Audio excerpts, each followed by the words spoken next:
Hi, Tessa.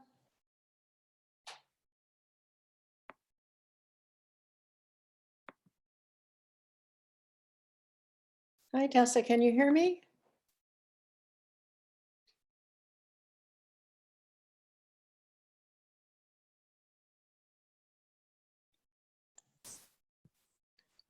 Hello.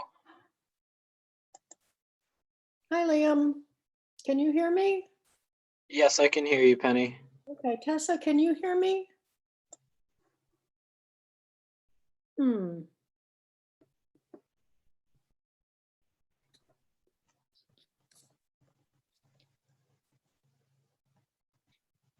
I think she's muted. Yes, she is.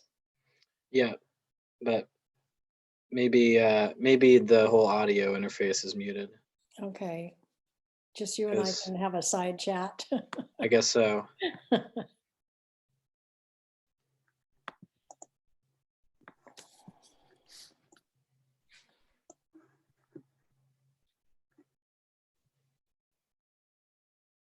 Hi, Hi, Miriam. How are you? Hi, Miriam. good. So did you sit in on the CPC meeting tonight? I did. Was it interesting? Yeah, It's the first time they've had that many projects before them in a while. yeah. Well, the historical commission had submitted a couple projects. It doesn't look like they're going to get funded, but Oh, that's too that's all bad. right. Better luck next time. Just because they didn't meet the criteria, or? It looks like, we didn't quite meet the eligibility criteria. It's a little tricky with historical stuff. Yeah, I don't know that end of things very well. It's too bad. It's too bad, but Yeah, it's very specific what this law supports. So right. I know. Well, I've had a couple of ideas over various periods of time that have turned out not to be eligible either. So, well, that's too bad. I was surprised to see the project having to do with what do you call it, off-road bikes in a town conservation area without us knowing about it ahead of time. oh, I missed that one. Yeah, so I'm sure if that one gets to the next stage, the commission will be hearing more about that. Who submitted that one? It was a mountain biking group. I don't know the people involved, but they're proposing, well, we'll talk about it in a minute. I'm just going to alert the commission to it as I figure at some point it will come before the commission. Hello, everybody. So Tessa, you're all set now, right? So if you want to wait, Robin stopped by to collect the materials from the town hall. So she's not on yet, but I would anticipate that she will be here. Oh, here she is Tessa, now. I have a question for you. Yes. I was looking through what I have, and I never got binders for the Montague, Carver Road, and Baker Road projects. Were there binders, or is that the because I very came original? Yeah. There were two binders originally, as is because this began back in January of last year, pre-COVID, and the basic rule is that the applicant has to submit 2 sets of plans, and then COVID hit. I see. And so I think what we did was one copy remained in the Concom office, and then at the time, Liam went to 2 sites, I went to 1 site, and Robin went to 1 site on the first visit. And so we have the binder for the site that we visited. Okay. I think the more relevant maps and information, certainly the more relevant maps are the ones that you have before you now. Okay. And in my mind, particularly on these Coles and Rads, I think the map that is most revealing is the very last one that's shown. that shows the difference between what was found initially and what is visible. now. Which on which ANRAD are you, the new one that we're talking about tonight? The one I'm talking about tonight is Pratt Corner West. West. Right, and if you look at, it's figure 2, it's at least in my packet, it's the very last one in the packet. You can, I don't have a figure 2. it's at the very, very, very end, no? I don't have a figure. It's attachment B. I don't know if that, it would be after all the maps, after the, the smaller tiled maps. Oh, I see, attachments. Yeah, so Oh, look got for it. attachment B, Okay, and then there's got a it. map in attachment B. All right, thank you. And then the red lines are the original delineations, and then, the rest of the lines are the current Thank you, delineations. thank you, thank you, thank you. And I yes, thought they were the And that's something that we asked TRC to provide. It really reveals how much more extensive the wetlands were when they went back out in the spring and looked at them versus when this was done in the fall. And it's 7:01, so I'm going to pause our conversation Thank you. and open our meeting. I don't know if Mark Stinson is here. Mark? Yes, he is. Okay. Hi, Mark, wherever you are. Hi Penny, how you doing? Hi folks. Oh, there you Welcome. are. Oh gosh, I wish I were where it looks like you are. I wish I was there too. Oh my goodness, although it's awfully pretty up here right now with all of our snow. But Tessa, are you prepared to read our special COVID statement? Yes. So following the governor's restrictions on public meetings, this meeting is being held virtually using zoom.com for remote participation only. The public may access it following the instructions on the meeting's agenda posted on the town calendar. If, despite our best efforts, we are not able to provide real-time access, the public can request a recording of this meeting by contacting the town clerk. Thank you. And welcome everybody tonight. We'll start by considering the 11/12 meeting minutes. Have people had a chance to review them and review I requested that Tessa make a few very minor clarifying changes in what she sent out originally. I think, Tessa, you sent those out, the corrected ones out as well? Yes. Yes, she did. And I think it made sense what you suggested. Yeah, I'm actually just looking at the amended, not amended minutes, but the ones with the notes in it now, and they do look good to me too. So, oh, I see. Is the draft revision the one that has incorporated? Yes, Pennies? that's the one that has incorporated. So Okay, today I sent out both Penny's, the one with the red notes from Penny, so you could compare it to what I Yep. adjusted, but the revision one is the. Yeah, and I got compliments to Tessa for capturing a lot of information in a very long and complicated meeting. yes. I second that. Yeah. So are people prepared to approve the minutes, or do you need another minute? No, I looked at them. I'm okay. Okay, I'm okay. so can we have a motion to approve the minutes as presented in the revision? Make a motion to approve. Okay, let's see, I didn't get organized on this ahead of time. I'll do a quick roll call. Is there a second, Penny? Oh, is there a second, please? Oh, I second it. Thank you. Harrington. Okay.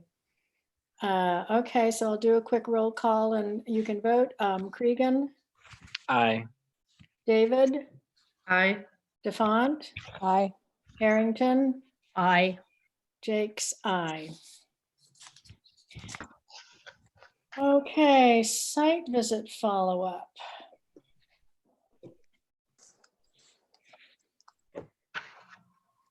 Sorry, I was admitting a couple new people. Okay, so Tessa, I looked over your monitoring visit form, and as a highly invested person in this, there are a couple things that I'm going to ask you to change. Let me just get back to that document. Mhm. I can open it as well. Okay, maybe you want to put it up on the screen quickly. Yes, one moment. I can do that.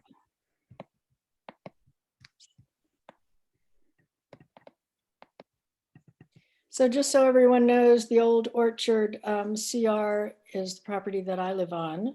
And I joined the commission on the monitoring walk, but more as just a homeowner. And our association president, Cliff Reed, was along on this. And so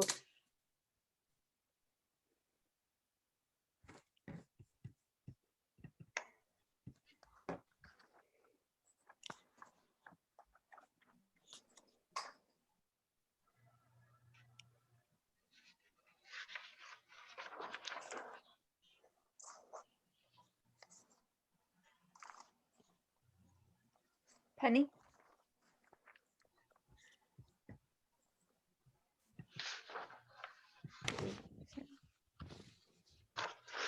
We lost her? That's what I'm trying to check.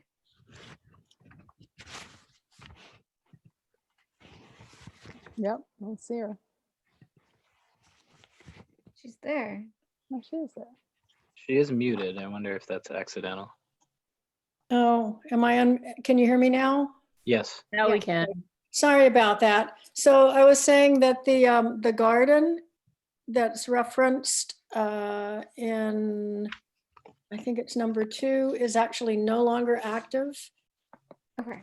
And in fact, the fence has been taken down at this point. And then the other piece to that is that we mow the field annually as specified in the CR to prevent woody growth from establishing itself in the field. The piece with the bittersweet is I have mowed the areas of the field that have a lot of bittersweet over the past, I think, 2 summers on a monthly basis to try and keep the bittersweet from spreading anymore. So those are just 2 quick clarifying points. But the bittersweet was in the field. That part was accurate. Yes, there is bittersweet all through the field, and it seems to be growing by leaps and bounds. So we're just trying to find a non-toxic way to attempt to minimize the bittersweet. Okay. Right, that's a tough one. It's a very tough one, I know. I spend a lot of time on a tractor. And then this is a very minor thing, but the sugar maples that we're considering tapping are not in the glade, they're along the field edge. Okay. Which number is that, June? That's number 5. Okay. Under future Yep. plans consist of. Mhm. And then the very last thing in that list where we talked about renting a lift to trim trees, none of those trees are within the CR. So I think that Oh, okay. that I should should just be struck. But strike it. yeah, I don't think there was any way for you to have known that. Everything else looked great.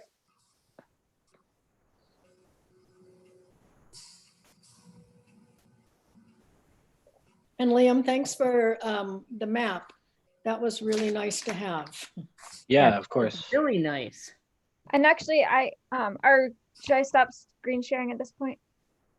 Unless anyone else has Anyone? questions. Has a question. I don't. I don't. So I actually have an update because Cliff Reed actually stopped by the town hall today. Oh, And so the update is that they use Strava to mark all the trails, and it took 4 sections. So currently, I think they have 4 Strava files. And so my question, mostly directed at Liam, would be: is there a way to convert those to use in an ArcGIS map, or? Yes. You're aware? Yeah. Okay. I think you can export Strava files as GPX, and then you can convert them in ArcGIS. So there is a way. so Liam, maybe I can have you and Cliff talk. Sure. Yeah, you can put me in touch with Cliff. Yeah, I'll do that. Okay, that would be great to have a real map of the trails. I know Cliff and at least 1 or 2 other homeowners in our neighborhood have been going out and trying to walk the trails multiple times to make sure they get an accurate map. Yeah, sounds good to me. Okay. So that was the update for Old Orchard. I guess were there any other, so it seemed like there was no more edits to the monitoring report. No, there were just those two minor things. Okay. So then moving on to 37 Shore Drive site visit that was conducted by Mary and Miriam on November 14th. And they have submitted to me the site visit form, and I have conveyed their information to the landowner, which was basically that the trees could be cut, but they need to leave the stumps in place. I don't know if Mary or Miriam has anything to add. I don't think so. It was fairly straightforward. Oh, good. Once you could figure out where the trees were. Yes. That's right. Yes, that was tricky. They were right there. Yeah, of course they were, but which ones? The trees didn't move. Were we close when we tried before? We probably walked around them, I think. Well, that's so funny. Were the trees next to the road? Not really. They were on the side of the property.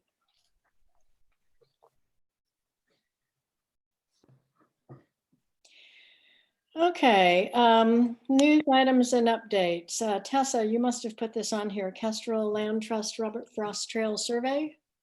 So actually this is coming from, because it's coming from Kestrel, I don't know if Liam wants to. Oh, yeah, right. Yeah, so I actually sent the email to the Shutesbury Conservation Commission. So just for the record, I guess I'm speaking on behalf of Kestrel right now. Mm-hmm. But I'm helping them just reach out to land or conservation commissions and interested parties who might be interested in the Robert Frost Trail to get a sense of, how their community is managing the trail, if they're managing it, that kind of thing. And I created a survey. So I'm hoping that Tessa can pass that on to the commissioners to fill out. And it's just going to help us kind of plan down the road as we hopefully get more involved in the management of the trail. But we really want to start by reaching out to towns to get a sense of if they're managing and if they want to play a role in managing the trail. Do you want to hear from all commissioners or? Yeah, all commissioners is good. We've mostly been getting just one response from like a commission chair, but it's not really going to dilute it because the survey has you fill out what town you're from. So we'll just get more opinions from this town if that's the case, and that's okay. And can you remind us, I think there's only a fairly small section that goes through town. Yeah, so it's near the Atkins Reservoir. There's a section that comes from Amherst down onto Cushman Road. Then it follows Cushman Road for a few hundred yards, enters the Banfield CR, which is across from Atkins Reservoir, cuts through to Pratt Corner Road, actually Shutesbury Road, and then heads up towards Poverty Mountain, and then pretty quickly heads into Pelham. Okay. Okay, well, we'll look forward to Tessa forwarding that to us. Yeah, I just wasn't sure what Liam was looking for, so I held off on that, but I'm happy to forward that. Who's maintaining it in Shutesbury right now? The section in Shutesbury? Well, that's what we're hoping to find out. I think that nobody from Shutesbury is maintaining it, but we're kind of just starting with that to get a sense of, how each town might be playing a role already, or if they want to play a role. So that's we're just kind of starting with this information gathering stage.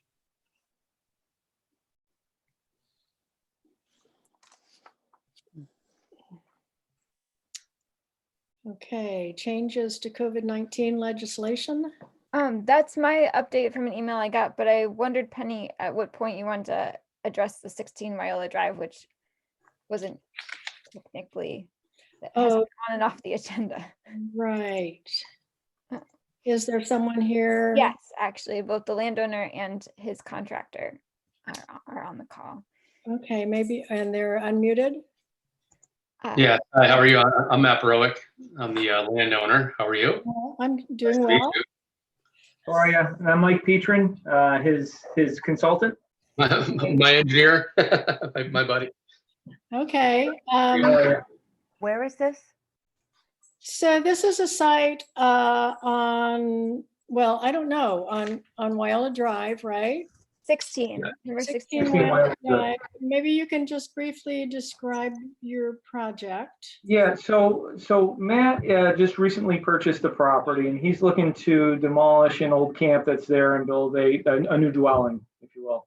The current location of the camp meets all zoning setbacks except for the side yard. As you guys are probably aware, there's pretty small lots down in that area. Tessa, do you mind pulling up the plan? Yeah, not at all. I have it ready. That I pulled together.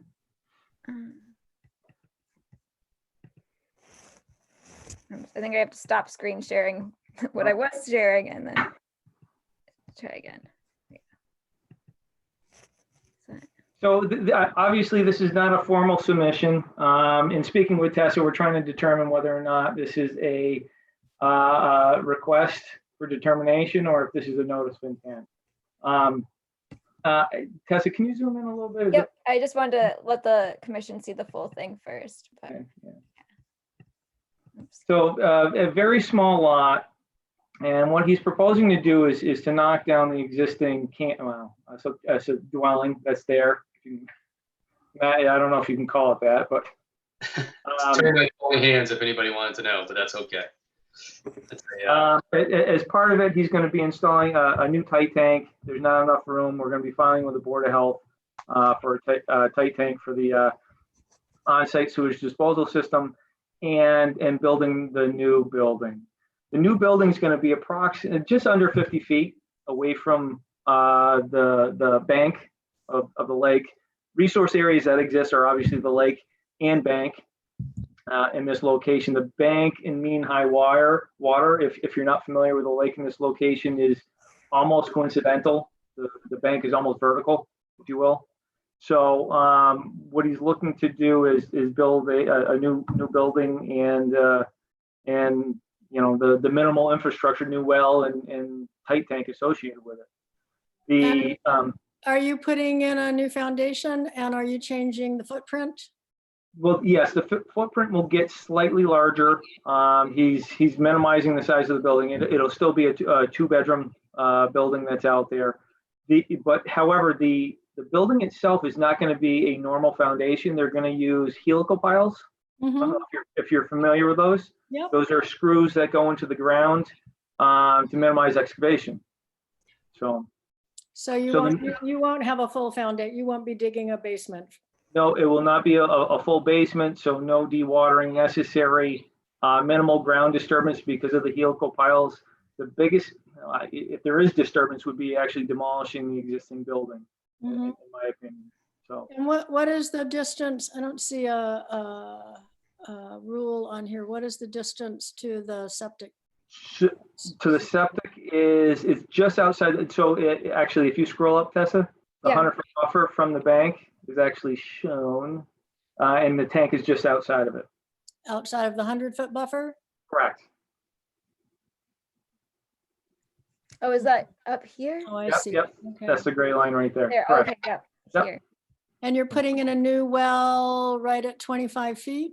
Yeah, most of the septic systems, if you will, are tight tanks in the immediate area or to the rear of the house. Again, because it's a small lot, we're thinking maybe the front of the house would be better.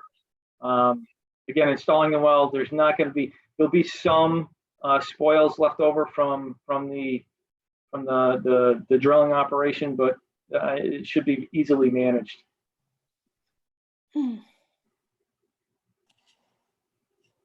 And I see you've already thought about putting some erosion control in. Of course. And what are your plans for the trees that you're removing? So unfortunately, the trees right now they kind of hem in the existing building, which is difficult to build a new one, as you can imagine, as well as block the rear axis of the site. There were no plans, but I think, Matt, I talked to you earlier. You weren't opposed to putting in. No, again, yeah. This isn't an official filing, but he wasn't opposed to doing some mitigation plantings if needed. Yeah, I wouldn't mind putting back some hardwoods. These are soft pines that are kind of eroding and they're not going to last regardless. Mhm. But I have no trouble with, some hardwood trees or something like that, some maples or something that's gonna be a little bit more robust, for the landscape over time. Mhm. We like trees, so I'm okay with that. I don't know if I can replace all of them. The ones in the back are probably the most encroaching because it's very difficult to get into the site with Mhm. the ones that are in the rear. But my neighbor and I on both sides, on the tell what side that would be on, the east side, wouldn't mind having a few trees in between us as well. So that's fine. Okay.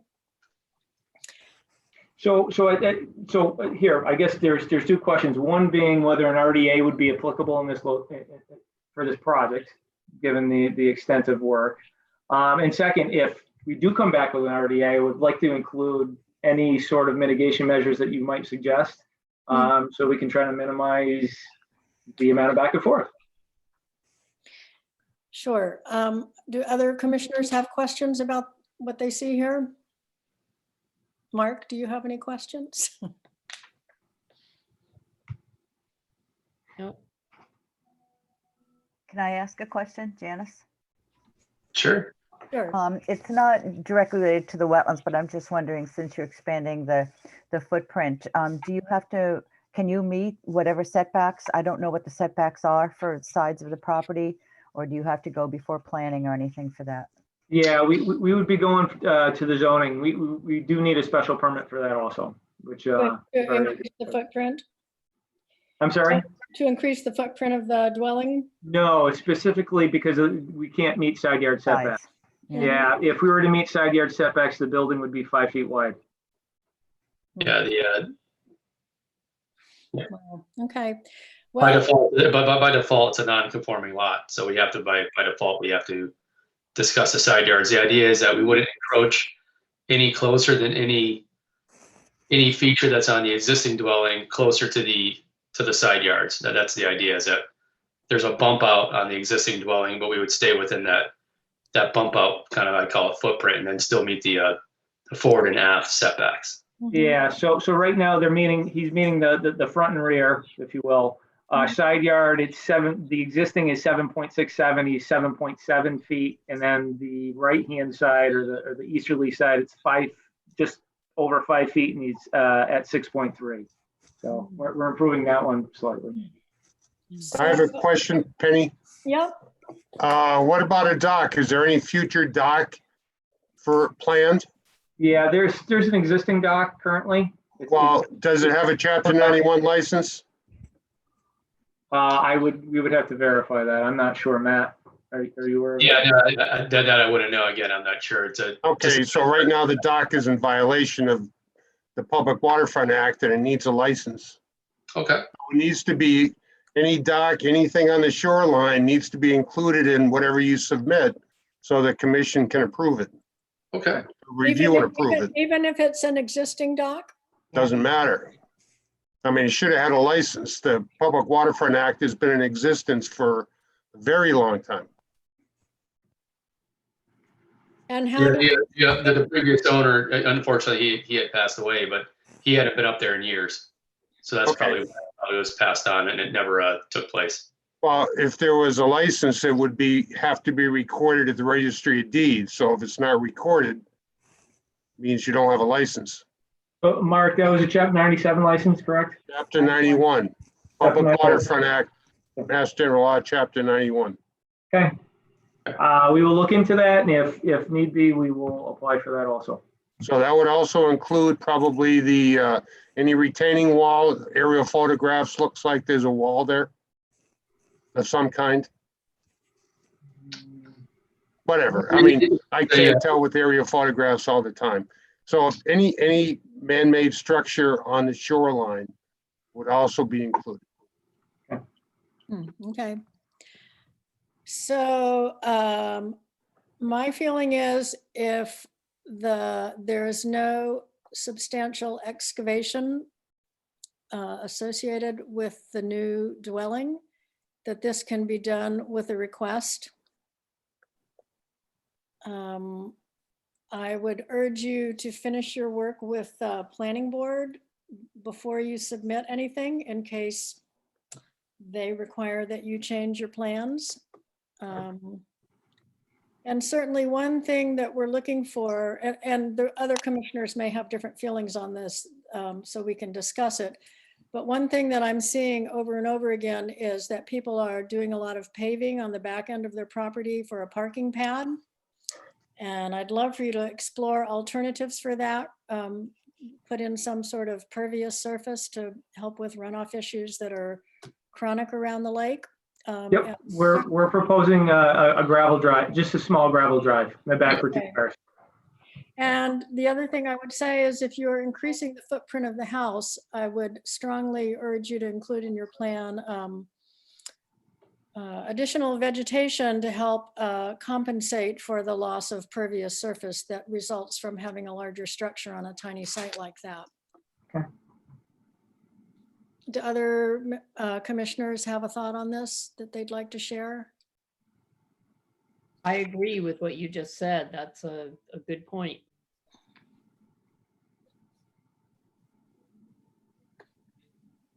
Would this ordinarily be an NOI? Well, it all depends on the degree, the amount of excavation taking place in my mind. And you know, how close to the lake the excavation is. The fact that they're using helical piers rather than excavating a full foundation tips it to me to the balance of being done under a request rather than a notice. You know, the last couple tear downs and rebuilds we've seen, there's been a great deal additional excavation, and we've asked those homeowners to file notices rather than requests, but this seems like a slightly, well, a less invasive process here. Yeah, and for about 3 years ago, the house to the west is actually my relative's family, and they actually did theirs on helical piles as well. So we really like that system. I like the way that you get the airflow under the cottage, being as close to the lake as we are, keeps it drier, so you're not creating groundwater. It has more room to seep under. I think that's I really like that system. Okay, so good luck with your project. All right, thank you. So we will go to zoning first and then come back to you thereafter, but we are aware that we have to file with the commission, and didn't want you to think that we didn't know. So, Okay, all right, good. perfect. Thanks for checking in. Thank you very much. Appreciate it. Thank you. Bye-bye. Take care. Bye. Okay, we have 2 minutes till we need to open our 7:30 public hearing. Do we have time to talk about neighborhood outreach grants? Yeah, I can just pull up the language. I just wasn't sure. It's not necessarily a fit for the commission, but I wanted to bring it up in case any commission members knew of someone who might want to apply. I did check. Penny had asked me if, I'm just pulling it up, if it could be used for gardens, and like a pollinator garden, and I checked with Paul Catanzaro, and he didn't think it was a good fit for that, but it is, let me just, sorry, I'm trying to get the language up for that. So what the grant is, UMass Extension and Mount Grace Regional Conservation Trust will be offering grant money to encourage open space committees, conservation organizations, and motivated community members interested in reaching more landowners. These neighborhood-based outreach initiatives look to further education and networking opportunities for conservation-based estate planning and land protection. The project aims to use social networks to help inform landowner decisions about the future of their land. I see. So that's Okay. kind of the scope of what it's for. So it's more for informational sorts of things than. Yeah, which is kind of hard during a pandemic to have gatherings to kind of inform. More Zoom meetings. But I just wanted, I know that they often don't get as many people as they have funding for. I think it's not necessarily super competitive, which is why I felt like it might be worthwhile to just put it out there in the community as a possibility. Okay. So this is something that the Conservation Commission would have to apply for, to do some kind of an outreach project? It doesn't have to come from, so part of it said motivated community members. It does not have to come from a town organization. It can, Okay. it seems like But Paul Catanzaro at UMass Extension is the contact for that. Thanks. Okay, it is 7:30, so we will open the public hearing for an ANRAD at map 16, lot H-151. And who is here tonight to speak to that? Dan Nitchie, representing Mark Whiteman. Is Mark here? No. No, okay. Okay, do you want to just give us a brief overview of what you've done so far? Sure, we have wetland delineation on the 18-acre parcel. The entire parcel's been delineated. That I believe that's in keeping with, I believe, a zoning requirement. So the flag's been done. I believe the surveyor needs to still place some of the flags on the eastern side, meaning that those flags were from a previous delineation and most of them are gone. So they're gonna, they survey located the original, so they're gonna survey locate the new flags to put those up.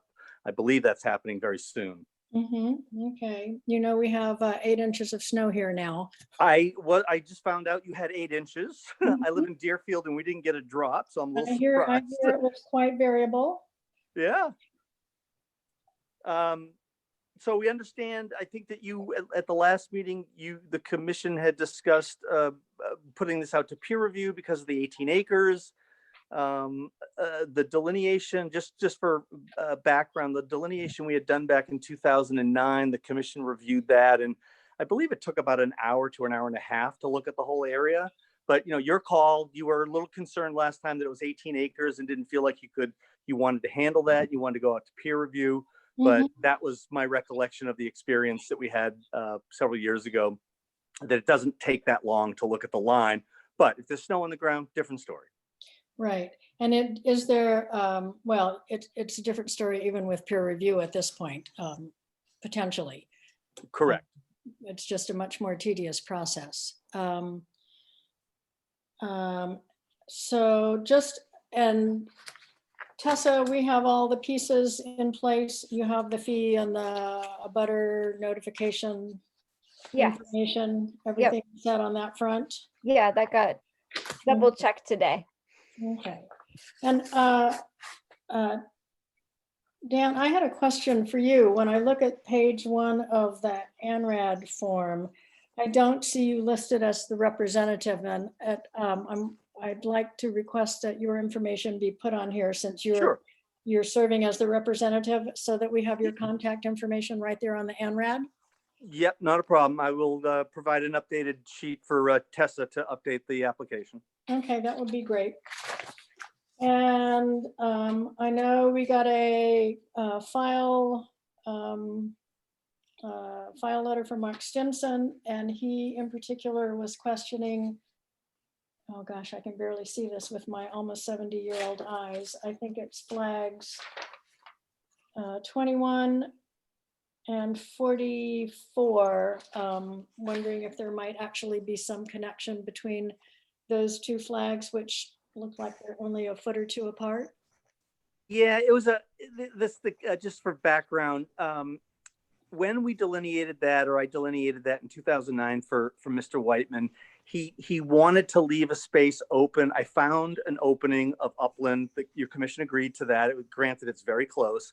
At this stage of the game, after 11 years, it's now hydraulically connected. So it was going to be revised on the plan showing that those are connecting to each other, not broken. So, okay. Yeah. So, I mean, what's been happening is over time, the surface flow, there used to be surface flow that was concentrated in a channel and then dissipated and wasn't a channel in that zone, the spacing. But over these 11 years, enough steady flow has happened where now there is a surface hydraulic connection between the one wetland to the other. So now they connect.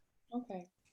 So that will be adjusted in a revised plan? Correct. Yep. Yes. Yep. Exactly. And so I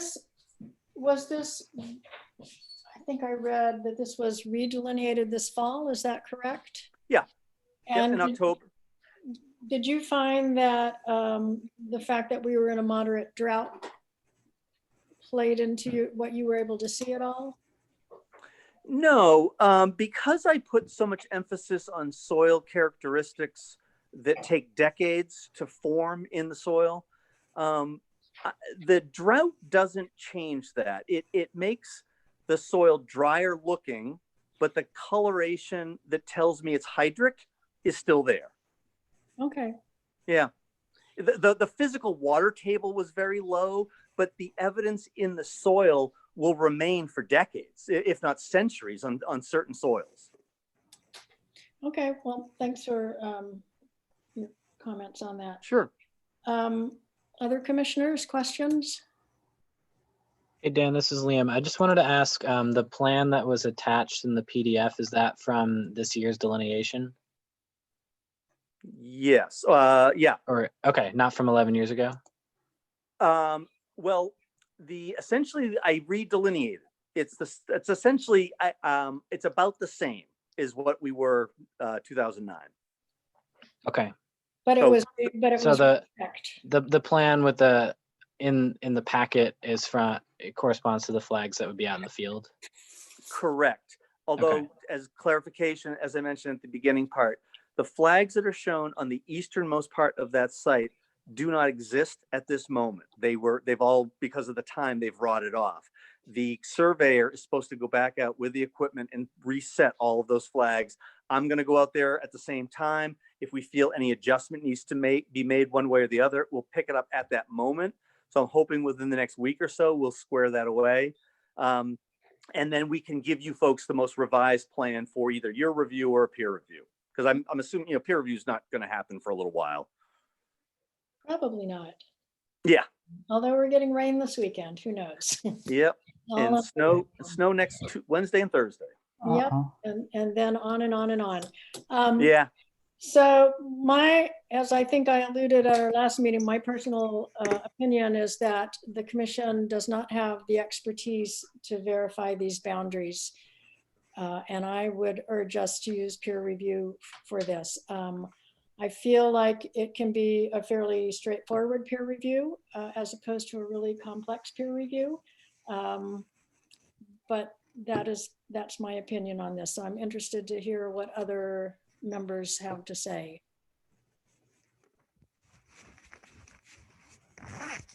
I agree think- with you. Yeah, same here. I I agree. agree. too. I agree. Okay, well, it sounds like we're going to arrange for a peer review process here. And I Okay. guess before we send this out to get a proposal, it would be useful to make sure we have the most up-to-date information. Yes. Let's wait till we get the flags put up so that I can say, with confidence that everything is marked out there. Mhm. You have the most up-to-date plan. Okay. And, we'll try to move things along as quickly as winter allows. Okay, we appreciate that. Penny, can I ask a couple questions? Of course. This is Janice. Hi, Dan. So I looked at the plan, and actually I'd been out at this site probably, 12 or 15 years ago. So I don't remember anything specifically, but I thought as we walked in that there was a vernal pool or two on the right-hand side. Did you notice anything, Dan, when you were going in before you hit the main wetland? I thought it was sort of as you were going in, sort of that narrow area just past that there was some ponded areas on what would be the east side, I guess, sort of there. Yeah, I think you're right. I don't recall seeing that back in 2009 and Yeah. even recently. But I mean, it's October, so Yeah. vernal pools aren't necessarily going to show themselves. Yeah, and it was a long time ago, but I seem to remember, because I was into the vernal pool stuff, that I thought I remember seeing some back there at that point. So maybe just to sort of to have that part of the check when you're going back out there.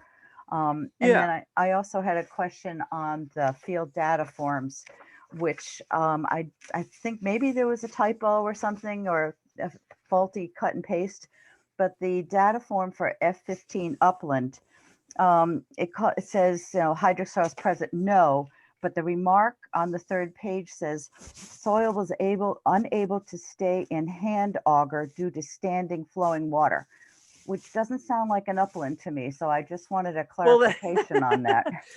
Good catch there. No, that's definitely not an upland description, and I don't even think that's a description of that site. So I will double check that and get that squared away.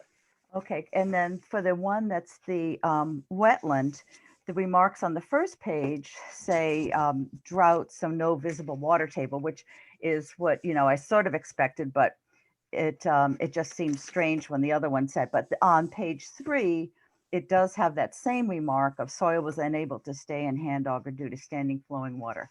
So both the upland and the wetland one have that flowing water thing, which maybe it shouldn't be on either one, because it said in the front that there was a drought, no visible water table. Right.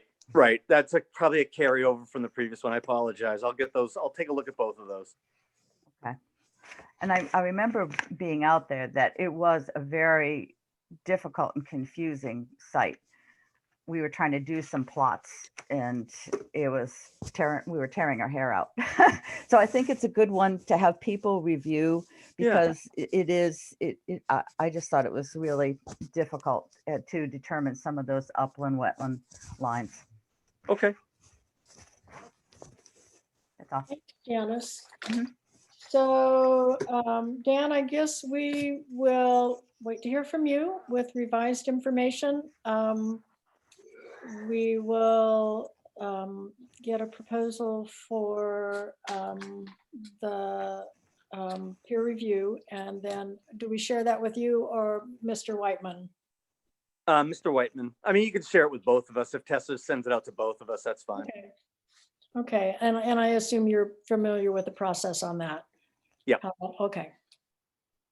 Yep. Okay, so we should, and do other people have questions? Nope. Anyone from the peanut gallery would? This is Tessa Dowling. I just had a question quickly for Dan that I definitely think field work is more reliable than the MassGIS Oliver, because I know those are taken off of aerial maps and not on the groundwork.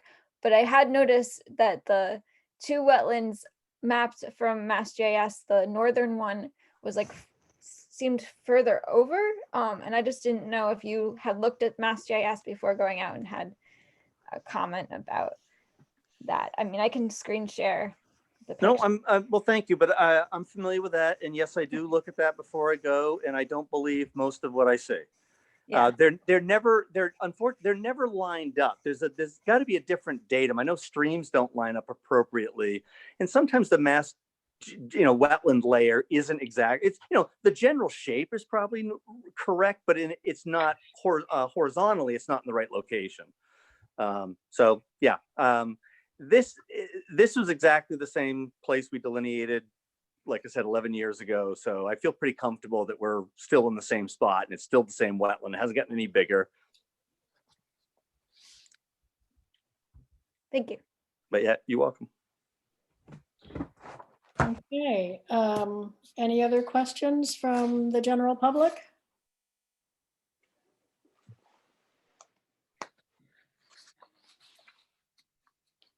Nope. Okay, so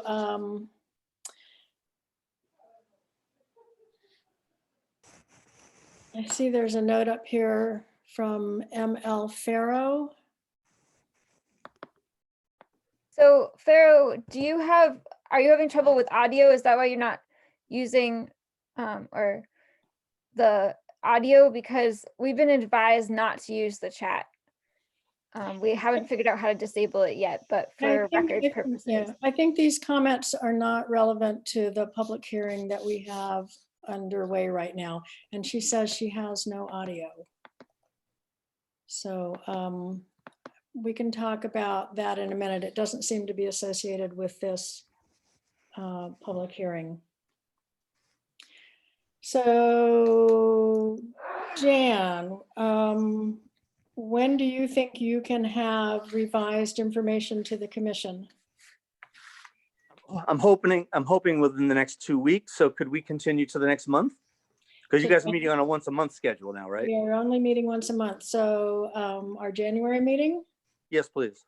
Okay, so I don't know how this will go. We've had several other ANRADs before us, as I think you know from our last meeting, for some really big, complicated projects that we have required that the peer reviewer get their information to us and to you 2 weeks before our meeting. And then you have a chance to respond and get that to us 1 week before our meeting. Okay. So it may be February, I think. Okay, let's go ahead and go to realistically- February. Okay, so Tessa, can you look at the calendar for February? Just give me a moment and I will do just that. Looks So- like February 11th is the second Thursday of the month. And I know we have one of the Coles and Rads scheduled for that day, but I can't pull up the time easily. Maybe I can. And I'm guessing that's the only thing on our calendar.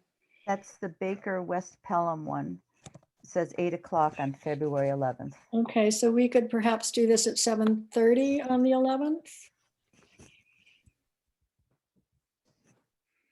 I'm also seeing we have a hearing for the Leverett West ANRAD continued to February 11th at 7:30. Oh, I didn't see that one. Are we doing that many public hearings in one meeting? I'm just looking at the Concom website right now. Yeah. Well, I don't think we can defer them just for our convenience at this point. Hopefully we'll get more adept at getting through these as time goes on. And it may be that the new ANRAD from Coles gets deferred further because it may not be peer reviewed by then. That's true. This is a new project that was opened at our last meeting. Correct. So this is the Leverett as well as the Baker Road, both of them? Right. Yes. So the Baker Road one may be finished by then. I would be, well, who knows? I would be surprised if the Leverett Road one is ready for us to discuss in February.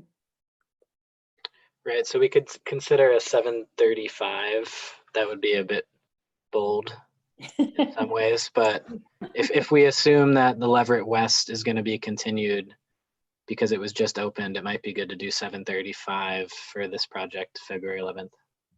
But if it doesn't? Then we'll have a long meeting, I suppose. A long meeting with a lot of juggling.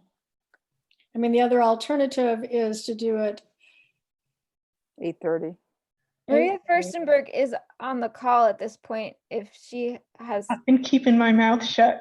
yeah, I don't know if you You're have smart. any update. No pressure, but if you have any update, whether you think Leverett West would be ready for the February. It's completely weather dependent. Yeah, I agree with Maria for both of these that if we have a foot of snow on the ground, it's going to be a real challenge. Maybe we'll have a really mild winter. Like we just got a bunch of snow and it's going to melt, but now we're getting dumped on again right after it all melts. So we we have to see how it goes. If we have a miracle and it all melts again, then we could potentially do it. But if it doesn't go away and we actually get the foot that's forecast, at least out where I live, which I assume is similar for you, Yeah. it's going to be a while. Yep. Well, Liam, I appreciate your boldness here. We could say 7:15. Yeah. Since this, I don't know if the commissioners think that this continued hearing would be complicated for the review, going through the review for lot 151. I worry about the hearings piling up on each other. I'm just wondering, I mean, lately we've been meeting after meetings have been going on a long time. I know nobody wants to have a long meeting, but Well, you can always opt to have more than one meeting per month if you want the meetings to be shorter. That's true. We could do that. There are some commissions I'm working with right now that are once a month, but they're scheduling extra meetings if needed, just because they don't want to have to be there all night. Right. Well, I mean, if I could jump in for a second, I think for me, I'm assuming the next meeting is going to be, we're going to have the dollar amount from the proposal from Emily, or I'm assuming it's going to be Emily you'll send it to, but from the peer reviewer, we should have the money to you before the February meeting. So at that point, we're just scheduling, which might be C in March at that point. So I don't anticipate us having a long discussion about that process. so I would suggest doing it at 7:15. Okay. Works for me too. Okay. And we'll get her done. Okay. I agree. Okay, to be continued. Great. Thank you. So that was February 11th, 7:15. Okay. Is Got there a vote to further continue? Yep. Okay. Thank you, Dan. Thank you all for your time. Thank you. Thank you. So I'm wondering if we want to talk really quickly about ANRAD procedure and review questions for 9 minutes before we open the 8 o'clock continued public hearing. And Miriam, these were your questions. Penny, I think we need the vote to continue the hearing. Okay, can I have a motion to continue the hearing to February 11th at 7:15? Sure, yeah, I move, this is Liam Cregan, that we continue this ANRAD public hearing till February 11th at 7:15. Second? Mary David, second. Okay, I'll do a quick roll call. Cregan, Aye. David, Aye. DeFont, Aye. Harrington, Aye. Jakes, aye. Thanks, Tessa. Thank you.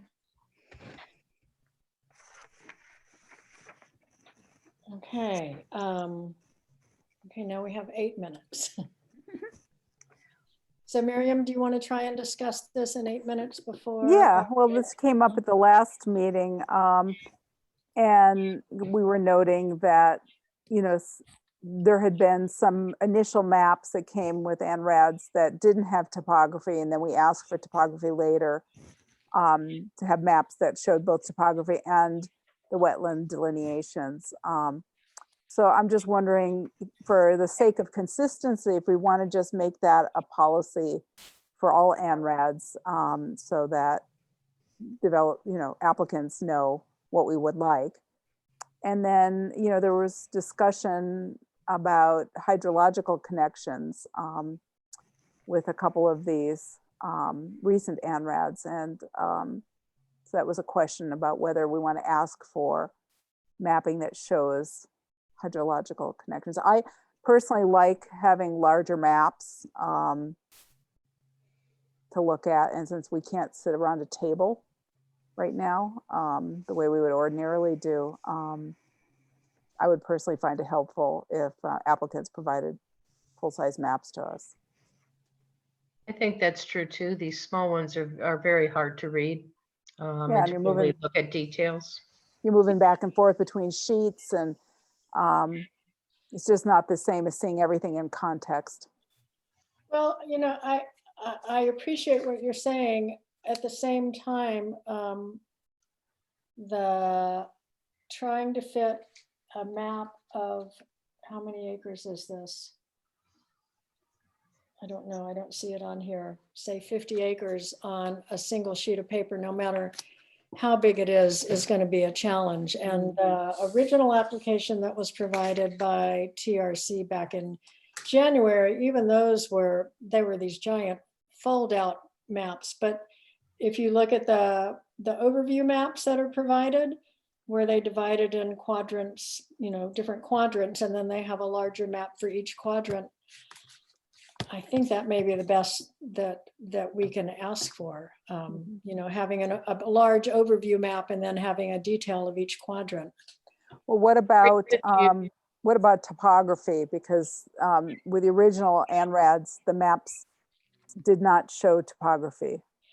I think that's a great addition, and I think that Maria has made sure the more recent map, the updated maps that we received had topography on them, but I agree that that's valuable information. I would Penny, I suggest, just want to point out, I like your last suggestion that I like having the larger map, even though it's harder to see the detail, but then you can zoom in on each individual section. I found it pretty useful. Yeah, I think for big sites like this, there's really no other way to do it. But I do agree that having the topography on there is a big help. And I agree that we should ask for that for all future maps.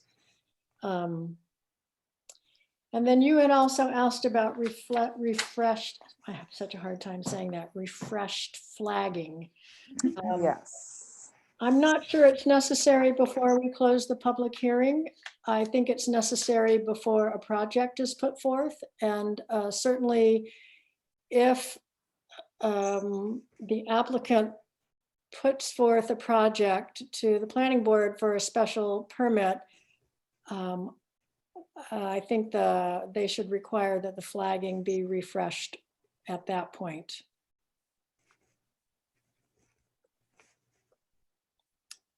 Any other comments on that? I was just thinking that maybe to add just for your things about before the close of the public hearings, that's true, but you actually want it, you don't want it showing up like the final meeting. You want it early in the process, right? The large maps, updated materials or something during the review. So I don't know how to tweak that a little bit, but just to make sure that people don't think that they can arrive on the final hearing and hand you everything, because it's too late at that point. Well, I agree. And actually TRC has been really good with this in providing us information 2 weeks beforehand, in part so that our peer reviewer has a week to review it and then provide a response to us a week before our meeting. Mm-hmm. So maybe Penny, just put I'd that like in. to ask Emily a question. Yeah. Okay, so let's say she and another consultant are in the field and they determine a wetland flag has to be moved. So do they move it in the field? I mean, the question is, how does a surveyor know where to move how to update the plans unless they're basing it typically off a field survey? So don't the flags have to be moved? Maria, guess- Maria, would you like to answer that? I can. I thought Mark was asking Emily, but Well, I thought she was asleep there, but I guess she woke up. I just had to unmute. It took me a moment to find the button. Okay. Sorry about I know, me too. it depends on how many adjustments need to be made. If it's a lot, then she tells us go do it and we'll come back and look at it again. And if it's not a lot, then we do it together in the field then and there. Okay. And I can confirm that's what they did on the site that I walked with them on. You know, some of the flags were changed while everyone was out there, and where there was an extensive area that needed to be rechecked and reflagged, a crew from TRC went out, reflagged it, remapped it, and then Emily went out and checked it after that. Okay, so basically the flags do need to be moved for the final plan? So if there are adjustments, then yes. If there are, yeah. I have a question on the, you want to include the hydrology. What specifically do you mean? Do you mean streams?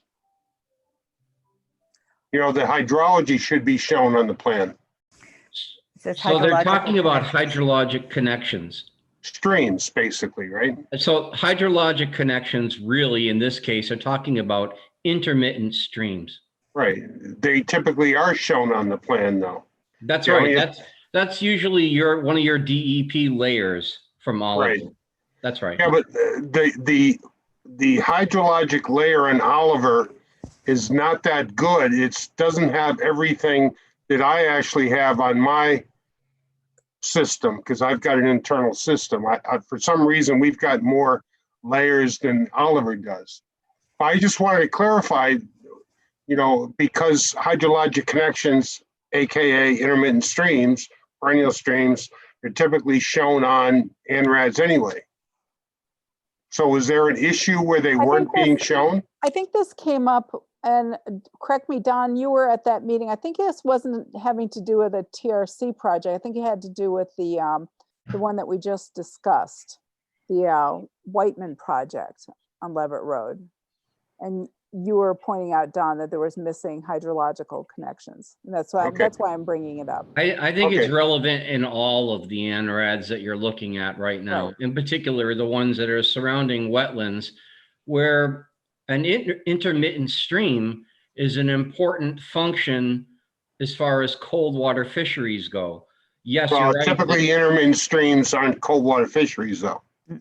In the case of where we're talking about here, about Roaring Brook, Talking about that project is slopes. not being talked about at this meeting, so we want to try to not get off topic and discuss things that aren't supposed to be at this particular public meeting. Well, if an applicant, generically speaking, if an applicant is asking for approval of bank resource areas, then it's got to be shown, right? Mm-hmm. And if they're not asking for approval of the bank, then maybe it doesn't have to be shown if they're only asking for approval of BVW. So whatever, especially on ANRADs, the applicant actually specifically requests, these are the resource areas I'm asking to be reviewed. So it's handy to see the hydrologic connections, but if they're not asking for the bank to be affirmed, they can just draw a line and say, this is not accurate, just so you know when you're looking at a plan. So you can ask for something like that. But if they're asking for bank, then they need to show the bank resource area on the maps. Let's remember also that Shutesbury has a bylaw that talks about isolated wetlands. And in this case, these intermittent streams, when they leave behind small pools or something that could be even called a vernal pool, that's an isolated wetland. It comes under our bylaw. Right. So I was talking to Emily about this a couple of weeks ago on I think another project somewhere else. The problem with the ORAD form, the order of resource area delineation, is it actually does not have a separate section for a bylaw wetland. So isolated vegetative, so what I talked to Emily about was keep that separate somehow in the form. So isolated wetland, you guys, I wish that each town that had a bylaw had their own forms, because you're trying to use a DEP form that doesn't address your bylaw. Kind of sucks. So just be aware. Mark, through the chair, Yeah. to speak to that. I've been able to work with Penny and Tessa as well as other towns. And what we've been able to do is just specifically spell that out, usually under the open section for a modified ANRAD plan, and specifically cite areas that are protected under a local bylaw. So even though it's on the same form, it's very clearly articulated that that is a bylaw finding. Let's say there was an appeal on the ORAD and you had a separate section on isolated vegetative wetlands. We could not address that under the ORAD because isolated vegetative wetlands are only protected under the state water quality regulations, the Army Corps, and under your bylaw. So somebody would actually have to appeal the ORAD to Superior Court if they didn't like the delineation of the isolated vegetative wetlands. It gets complicated because the forms are not perfect. Sorry. Okay, well, perhaps this is a big problem to solve at another time because it's 8:05. And we need to open our continued public hearing for the ANRAD at ZW-6 Pratt Corner Road West. And I don't know, I'm just looking to see.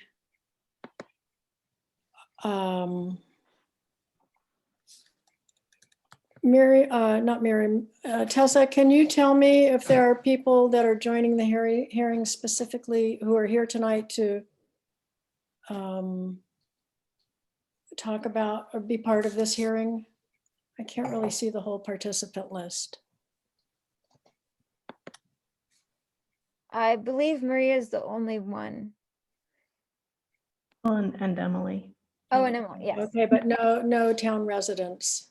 I don't know specifically if someone's here as an abutter. Okay, so well, I'm going to just do a quick overview again as I did last time.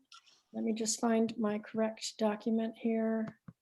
We could ask if anyone wouldn't mind unmuting if they're an abutter to the Pratt West project. Or just have an interest in the Pratt West project.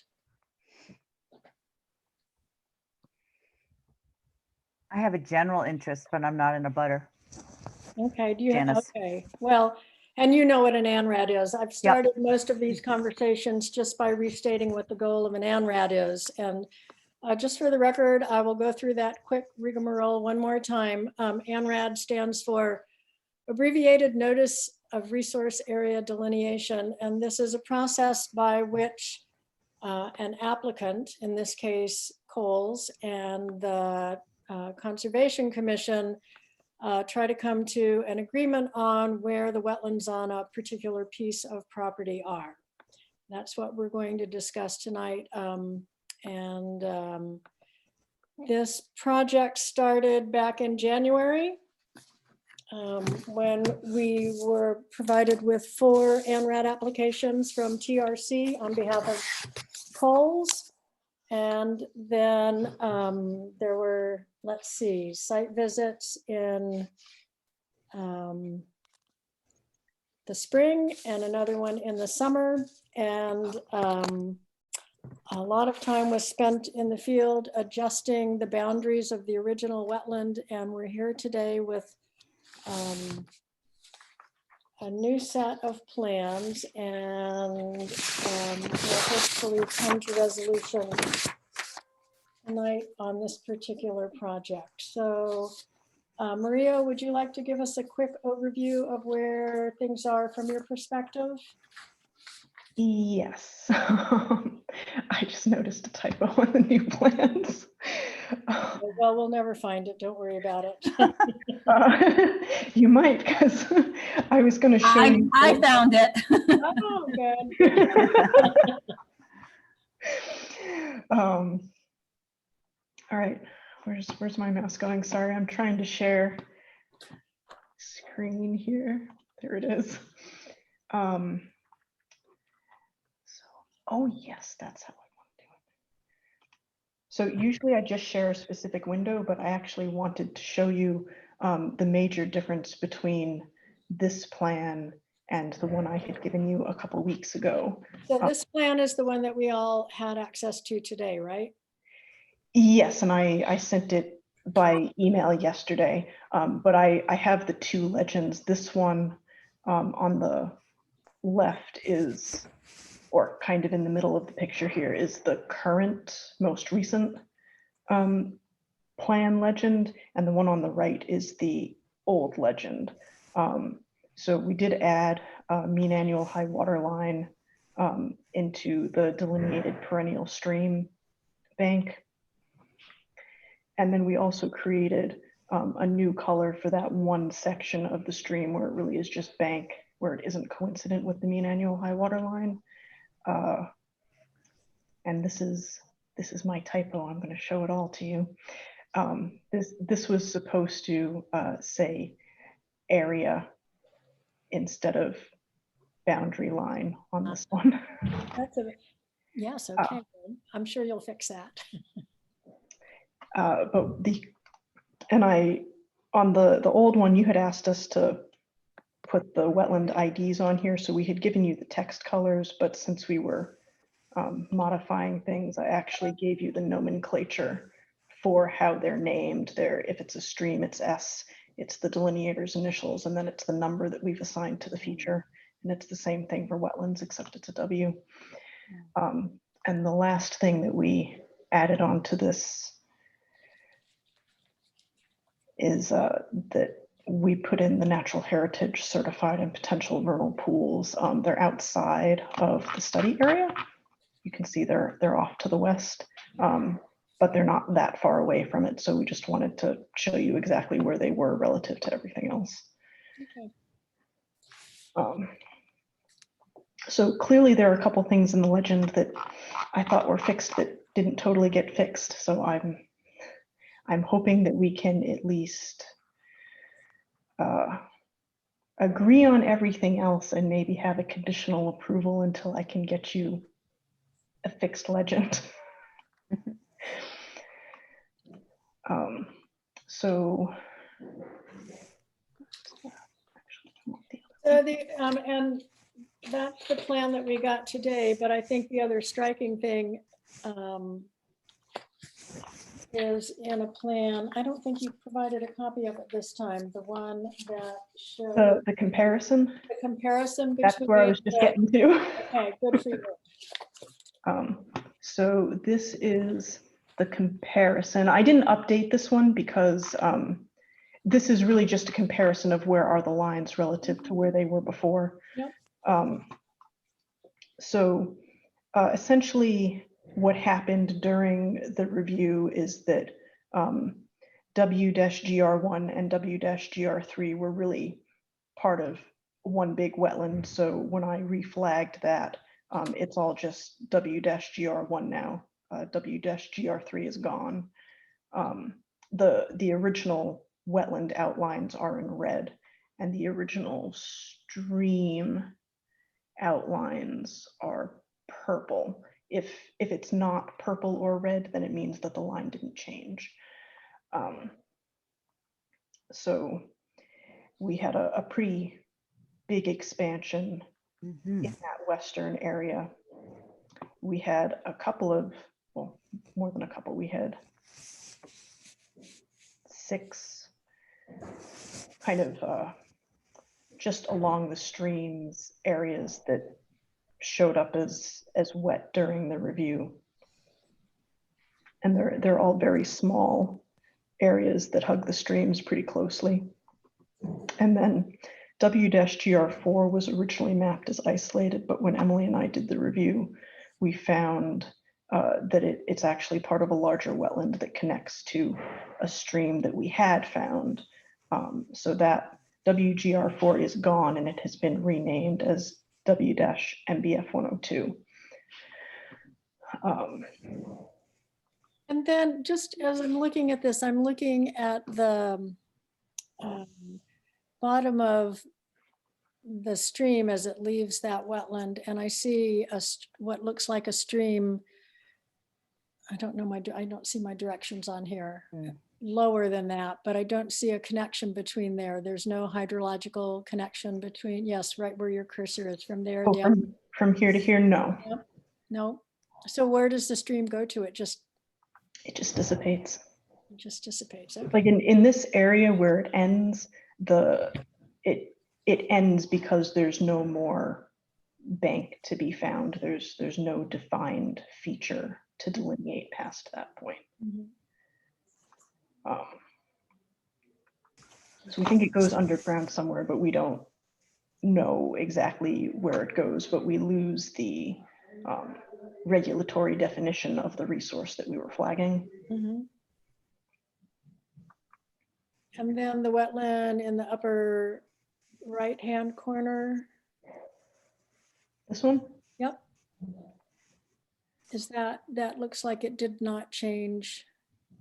Oh, well, that's one of the new ones. So that's a new one. Okay. Okay. So originally we just had the stream here. The wetland in this section is new. Originally, we didn't have wetland around there.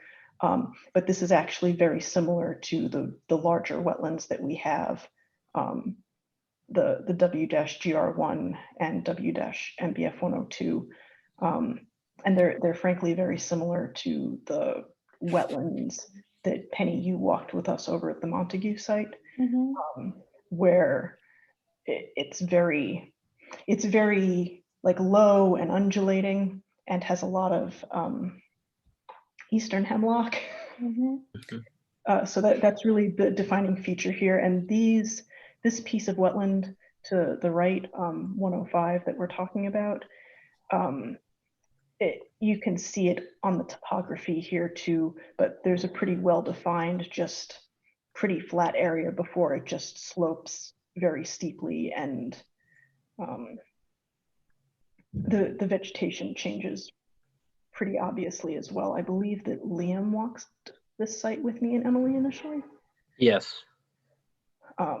So yeah, and I do remember that flat section there. So that's, and it does actually connect back to the stream over here. It's just this isolated area along the stream.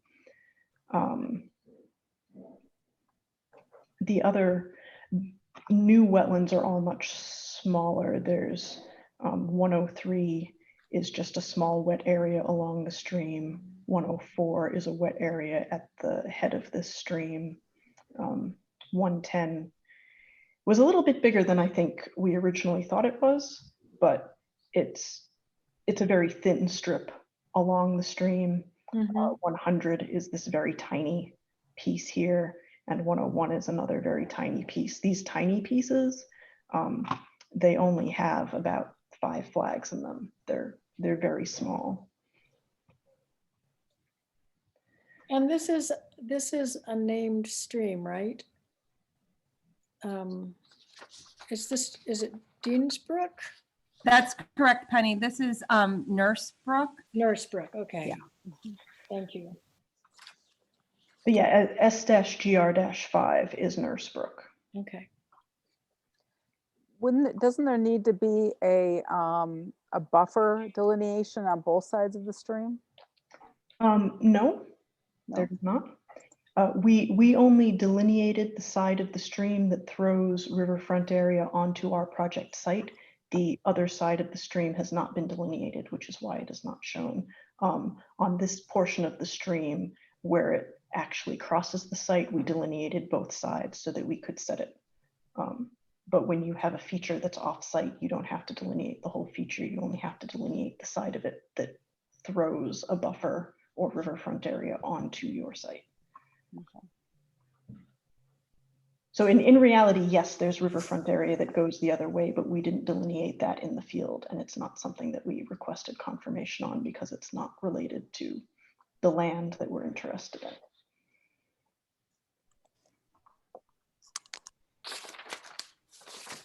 Can I just say something? Is that all right? Or do you want me to wait till after the Concons are done? Was that Janice? Yeah. Let's just see if anyone else from Sure. the commission has Fine. questions or comments at this point, but we'll give you a chance to ask the question in a minute.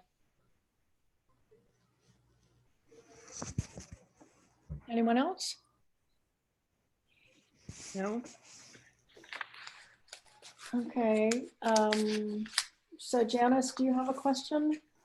Yeah, I guess more like a comment. I hadn't seen any of the revised plans before, and Ms. Furstenberg seems really nice. It's not against you, but I would just say I'm shocked at how much wetland was not included initially, and I'm just wondering if there's any kind of explanation for that. I appreciate that you're working with the peer reviewer and that you're revising that. I do appreciate all of that and the clarity that you've added to the plans, but what's the reasoning for why so little was delineated the first time? I can answer that if you want, Penny. Yeah.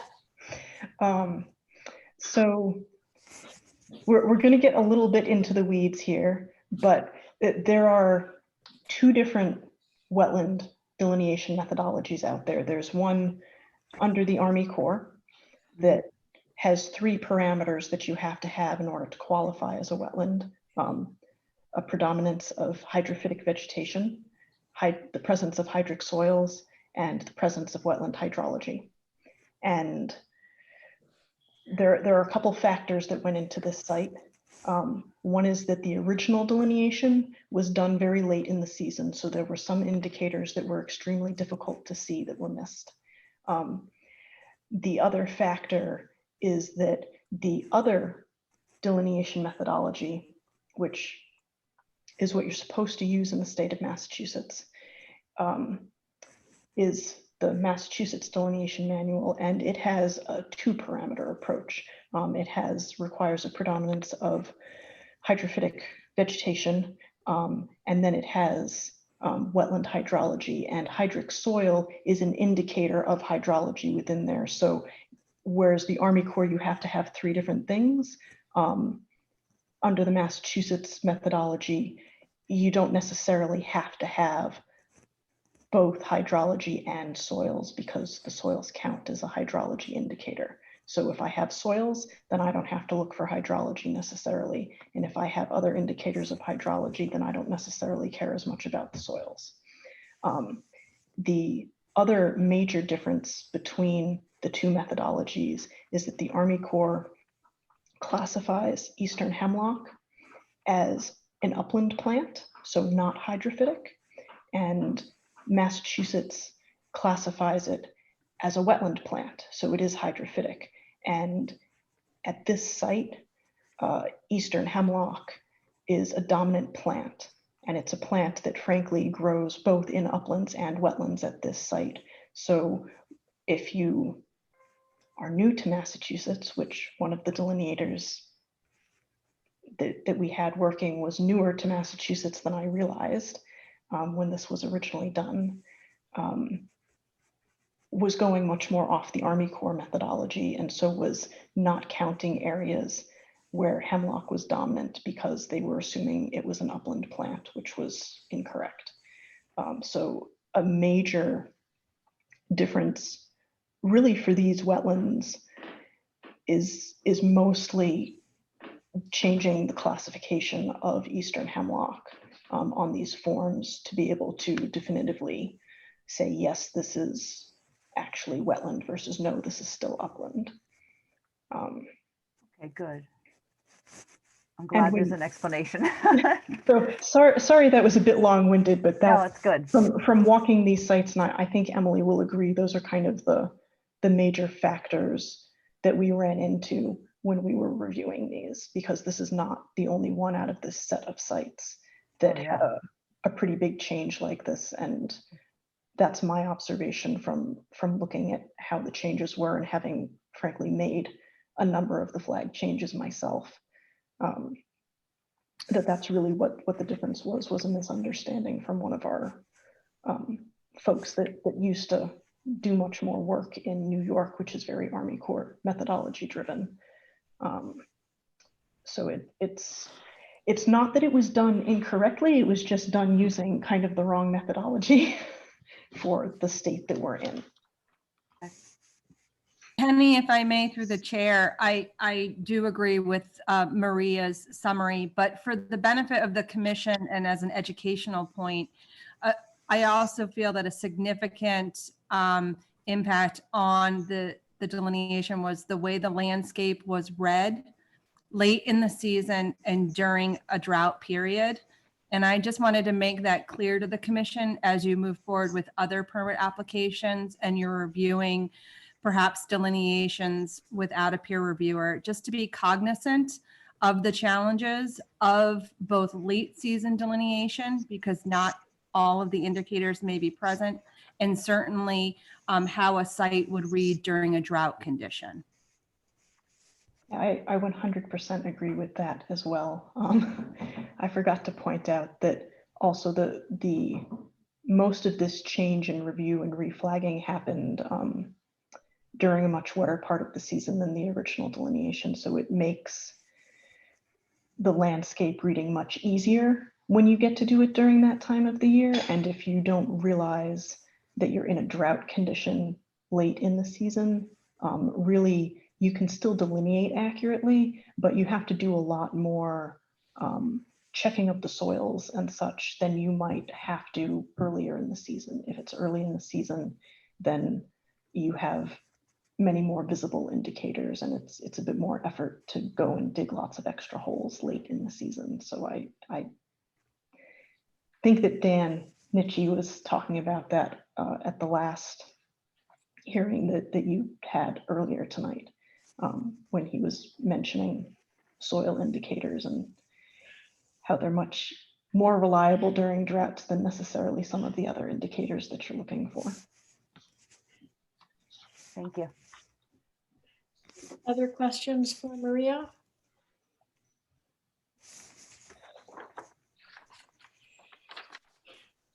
Okay, so Emily, can you just quickly help us go through your comment letter from December 3rd and help us make sure that all the comments have been addressed? Certainly, Penny, happy to do so.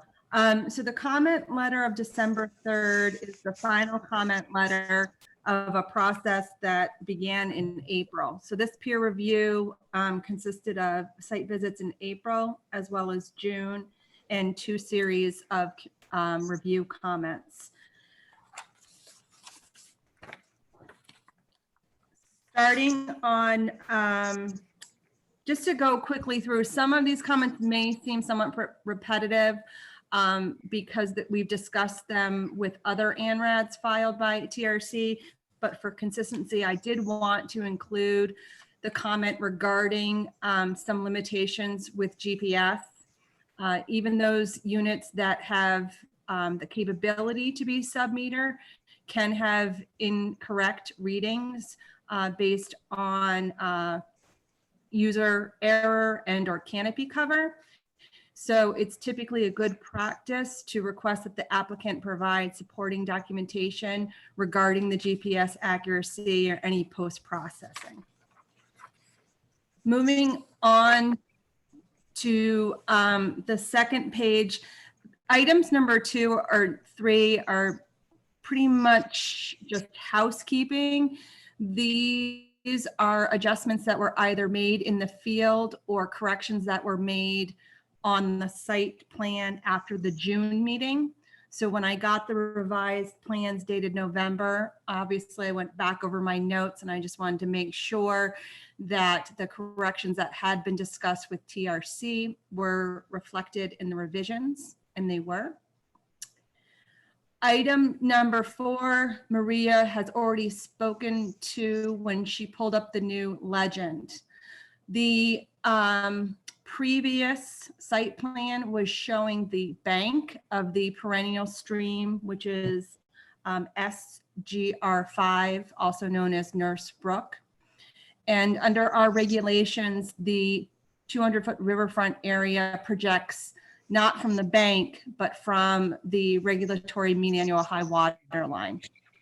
In the case of this delineation, because of the distinct break in topography, for the most part, the flagging for bank and mean annual high water line were one and the same.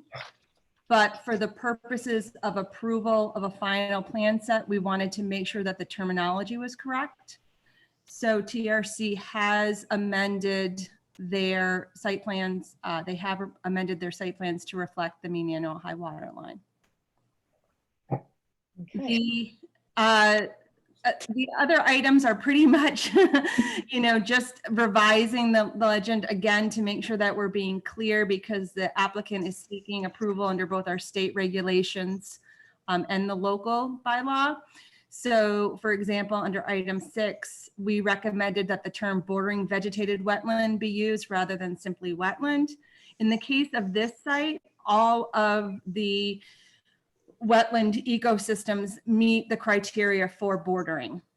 The commission may recall last month we had some, for Pratt East, we had wetlands that were bordering and wetlands that were isolated. And in that case, we asked for them to be depicted differently on the plans. So it was very clear on the plans what was being protected on a state level and what was subject to the bylaw. In this case, all of the wetlands are protected both on a state and a local level. Okay. I wanted just to bring to the attention of the commission that this area is mapped as an outstanding resource water associated with the public water supply watershed for Atkins Reservoir. Nothing that, necessarily needs to be addressed under the ANRAD, but just a nice bit of information for the commission to have on file should this property come back to you with a project in mind. The Mass GIS overlay shows both potential and certified vernal pools. TRC was kind enough to take that comment and actually apply that overlay to the plans. And I really just wanted to make the commission aware of this because our regulations read that the vernal pool habitat that's associated with the depression actually will extend outwards to include areas within 100 feet of that depression to the extent that the habitat is within another area of subject to protection. So again, just some information for the commission. If a project was to come your way, you would want to know that there was that additional ecological value to streams and wetlands within 100 feet of those vernal pools. Item number 10 was just reiterating that if the applicant is seeking approval under the local bylaw, that they should ensure that the legend and the site plans call out those areas that are also jurisdictional under the bylaw. Most importantly, and I encourage the commission including this as a finding, is the concept that under our state regulations, 100-foot buffer zone is a jurisdictional area, but under your own bylaw, the 100-foot buffer zone is actually protected as a resource area itself. And so that's an important distinction that the commission and the applicant want to be aware of. And then lastly, we had noted during the June site visit that there was some old flagging from the previous delineation, which is no longer applicable to the current plans. And we just recommend that that old flagging be completely removed from the field before any project goes, embarks, just to alleviate any confusion. I'm trying to go through that quickly because you had a very late night the last time I met with you folks. We did, and I think we're trying to get better at doing this. So we're all learning at the last meeting. Right. So, commissioners, any questions or comments about what Emily presented? I have a question. Emily, this is Miriam. Based on what you're saying about vernal pools, do you feel like the depiction on the maps is sufficient, or do you feel like there's some other detail that needs to be included? In my opinion, it's sufficient for the purposes of issuing an ORAD. If a project were to come before the commission that was actually going to impact resources in that area, which seems unlikely, but nothing's impossible, at that time, you may request some additional information on those pools. May I add something to that? So I appreciate that that Emily says it's sufficient, but because the vernal pools that are mapped are outside of our study area, we didn't delineate the edges of those pools. So we have these points, but we don't have the full extent of those vernal pools. So the 100-foot additional buffer on those pools that you would want, if we were to draw those based on those points, they wouldn't be accurate. So it probably doesn't make sense to put those on this set of plans. Like, you wouldn't want to approve that line knowing that it wasn't field delineated. Mm-hmm. I guess what I was thinking about was the resource area buffer zone that's stipulated by the bylaw, whether that should be indicated somehow distinct from just a regular state law buffer zone. Well, it's the same line. You're just treating it as something that has different standards than the state has.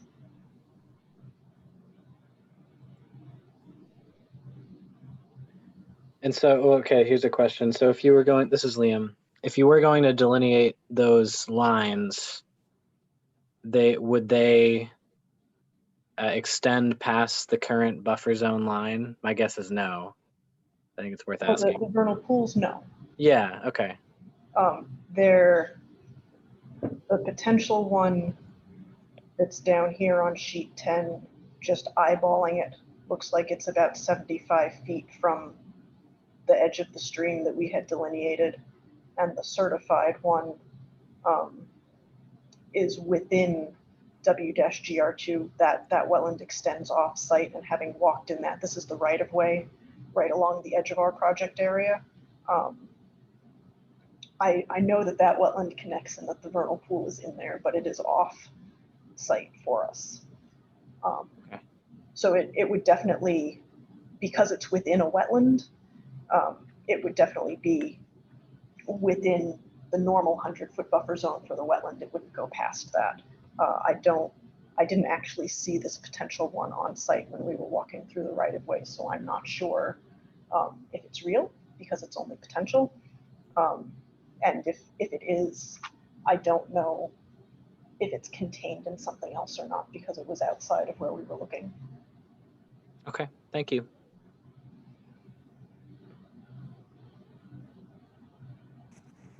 Anyone else? Anyone else who's here from the general public? Do you have a question or comment?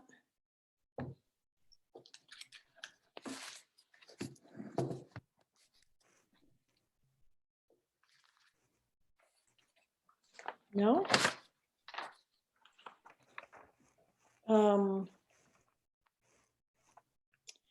Do we,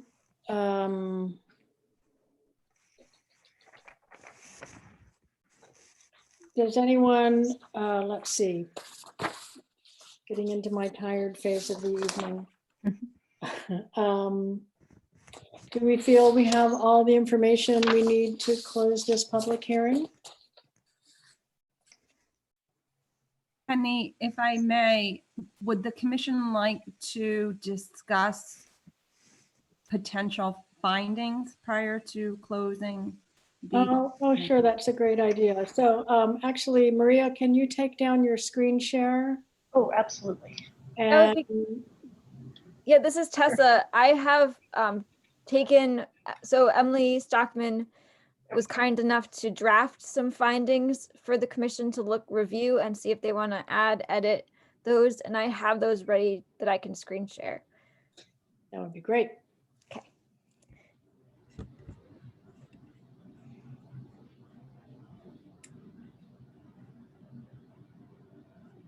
So first, what you see is on top is the drafted ORAD. And you don't see anything. I don't see it. Oh, all right. Let me try. Oh, I didn't hit share. I highlighted it and didn't share it. And then, so what this is just showing, this is the draft that Emily Stockman created. So the modified, this is the modified part. Selecting B like the last ORAD. But here, can you guys see this? I've isolated out the findings. Can everyone see that? Mm-hmm. Okay, so these are the 3 findings that Emily Stockman recommended.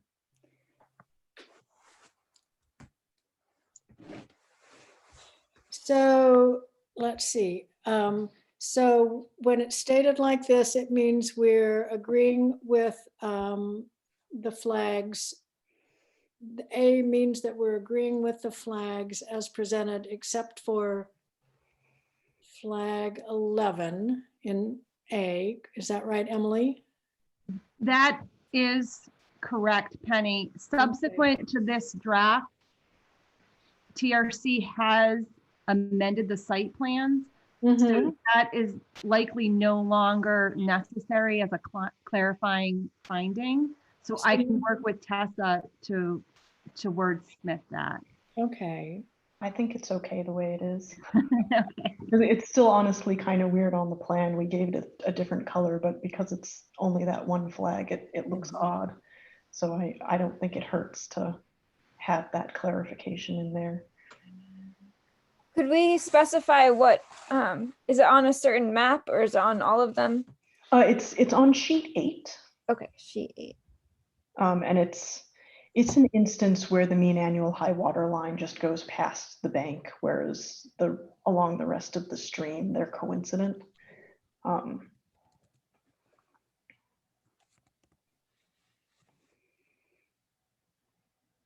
And then B is addressing the streams. And so we're agreeing with the streams as depicted in the most recent plan.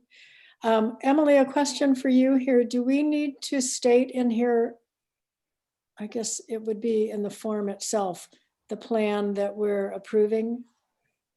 The plan that you are approving is stated on the form itself. I provided that information to Tessa. The only thing that will need to be completed is the final revision date for the plan. Okay.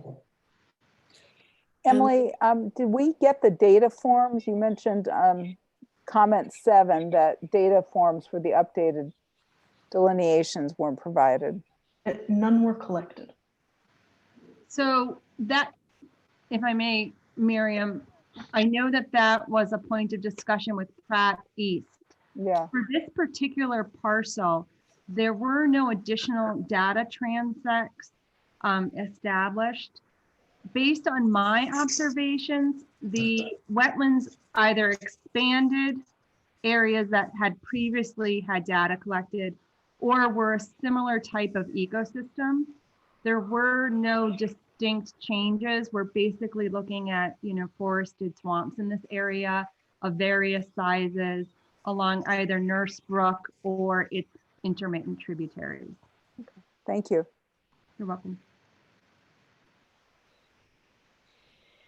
And then C addresses what we've talked about a couple times tonight about how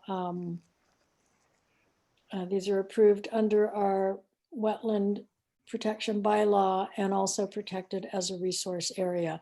I wondered if for C, we might want to call those two out into two separate findings, C and D. And one, say that we're approving the boundary under our bylaw, and two, just restating as a separate point that this 100-foot area is protected as a resource area under our bylaw. And I don't know, Mark, are you still hanging in there? You're on mute, Mark. Yeah, I'm still here. I mean, I would defer to Emily. I know she and I have talked about it, so I'll defer to her recommendation. I was just thinking in context of what you had said about if this ever gets appealed, if that would make any difference or. Well, I would, I mean, instead of having A, B, C, I would create, if C relates only to the bylaw, I would just draw a line on the sheet and do Shutesbury bylaw only, and then put C underneath that. Mm-hmm. Tessa, did you hear that? Because I think the challenge with this is that Shutesbury is one of the wonderful towns that is going to e-file. So if that's the case, I think there's a limitation to what you can do in the form itself. Oh, there is. So this would be an attachment. I was just going to say, so Tessa, it'll have to be a standalone attachment and you would just cite the attachment. Yes. I did think we did that last time as well. Yes, Yeah. that is what we did last time. So maybe we can just divide this into two sections. Points A and B can be clearly listed as being approved under the State Wetlands Protection Act, and C is approved under our. Well, I would change C to A because it's a A, different okay. section.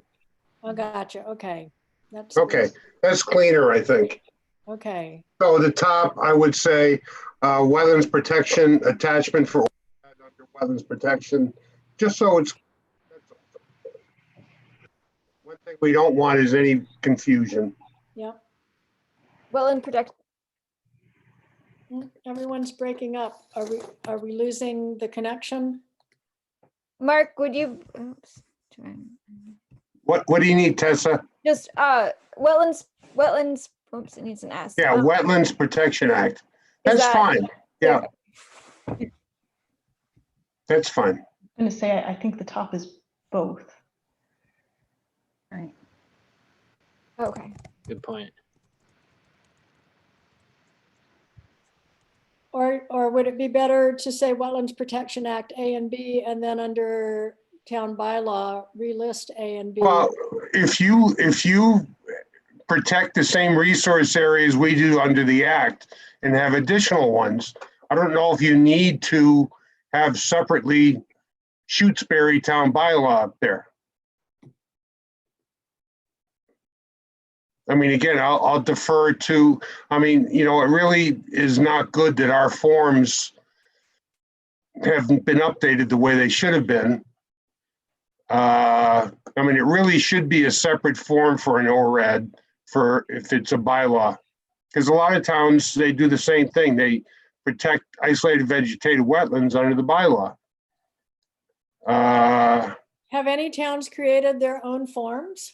I'm not aware of any out here. The only towns that have are out in the Berkshires, Emily knows this, where they have a separate set of regulations called the Scenic Mountain Act. But you don't have that here.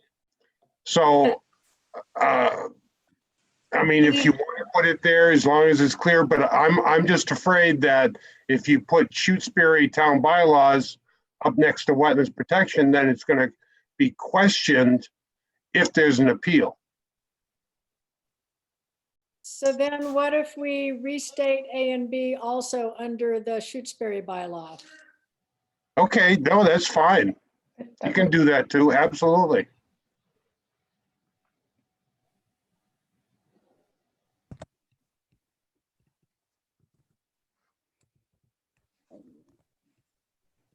Now you can turn that other one back into C again. Yay.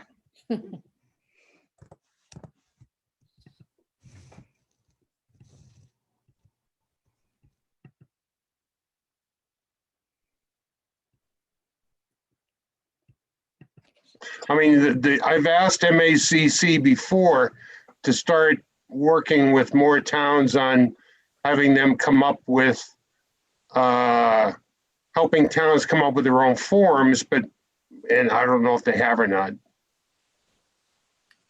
No, I think they were working with DEP trying to get the forms updated, and that sort of is languished.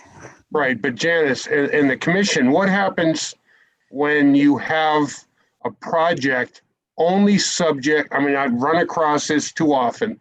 The project is only subject to the bylaw or the ordinance, not subject to the Wetlands Protection Act, and they use our forms. Yeah. I've seen that way too often, and it creates problems. Yeah, So again, I would recommend the town consider, the commission consider coming up with some of its own forms and maybe working with MACC on that. Could we take the existing state form and just make minor revisions on it? Sure, as long as you remove anything that says wetlands protection or DEP. Mm-hmm. So you'd have to do a lot of editing. Right. Well, we're not going to do that for this project tonight, Oh, shucks. but it's a great suggestion. Commissioners, do you feel happy with this? I do. I do too. I do. I do. Emily, do you feel happy with this? I am happy with the draft that I prepared. Thank you, Penny.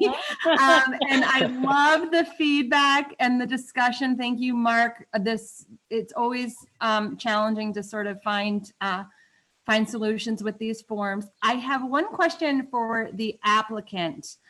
The ANRAD specifically requested approval for, the streams and the wetlands.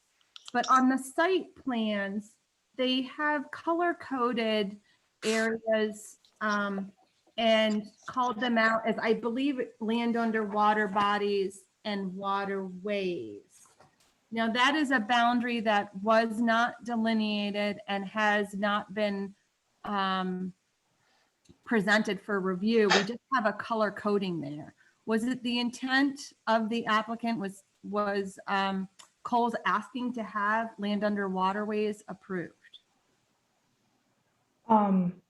That's a really good question. So with respect to delineation, I mean, the regulatory definition of it is that it's bounded by the stream banks. So we had made that edit. It used to say stream area. And we had made that edit as part of trying to clarify what resources were being shown on the plans, because that is really technically what the stream area is called, is it's land underwater. Mine says land under water bodies and. The legend on the That's the old one. Yeah.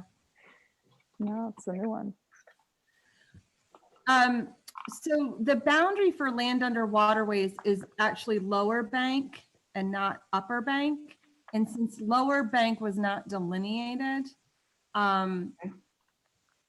it may help, since we're working so diligently to make sure things are clear, for the commission to add a finding that land under waterways is not approved. I mean, land underwater was not requested to be reviewed under the NRED. It wasn't, but it is depicted on the final plans. Well, I don't think it matters. If it wasn't requested, you don't have to act on it. Okay. So do we put it in the findings, or do we just? Well, I don't think you have to, because you can also, there's a checkbox on the form itself, accurate, modified, there you go, inaccurate. Yeah, there's not one that says Not we're requested. not approved. Yeah, but I don't think you have to, because it wasn't requested. Okay. I think you can do it either way. I think they're both valid points. So, I mean, if you want to do a finding of fact that land underwater, LUWW, was not reviewed, that's what the heck, you know?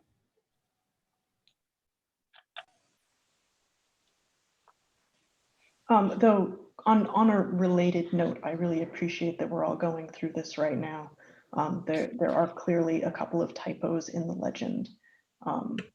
So while I'm very much hoping that we can close this and just like not technically give us an ORAD until I've gotten you plans with a fixed legend on it, because nothing else would be changing. Since we're talking about it, if we think it should be called something else, I'm happy to fix that while I'm fixing things. Well, I see on page 1 of 14, that's where there's the typo, land underwater bodies and. The other sheets have and waterways.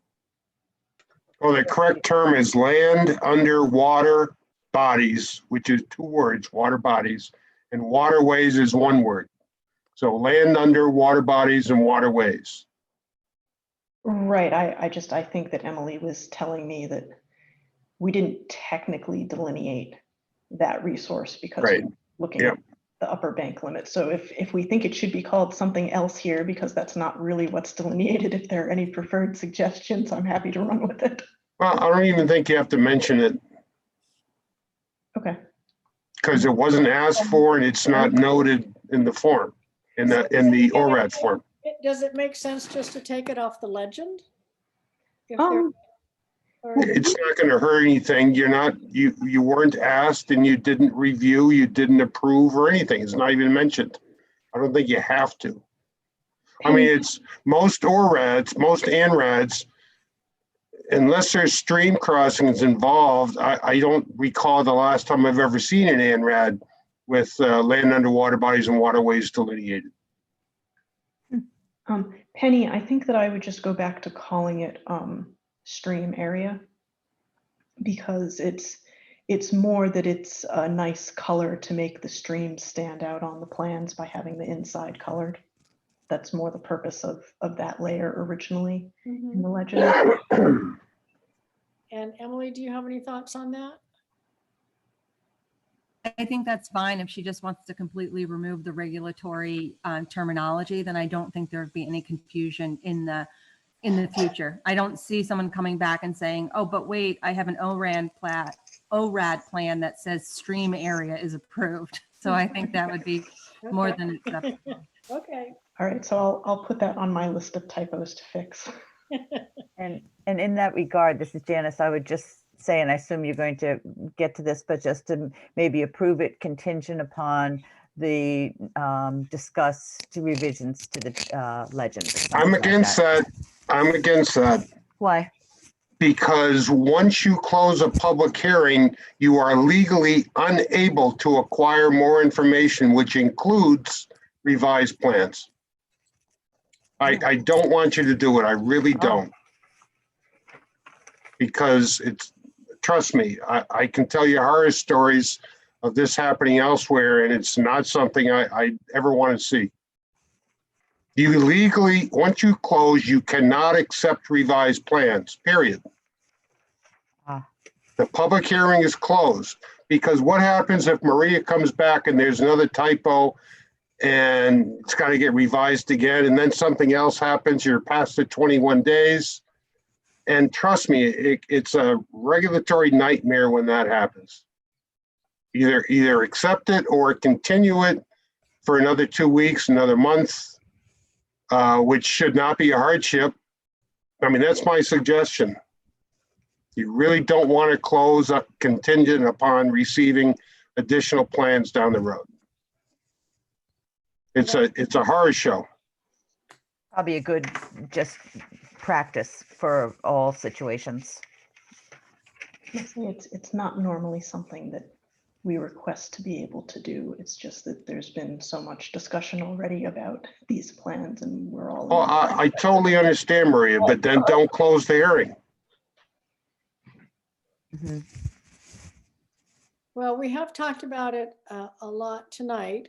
There was a very long time when we didn't talk about it. 10 months. So I guess I would defer to what Mark is recommending, and that we continue this to our January meeting and close the hearing when all the corrected information has been submitted. Okay, can we just make sure that I'm clear on what we need to do so that I get it right next time? I was going to second that for the minutes to have it clear on what in the legend is going to be fixed.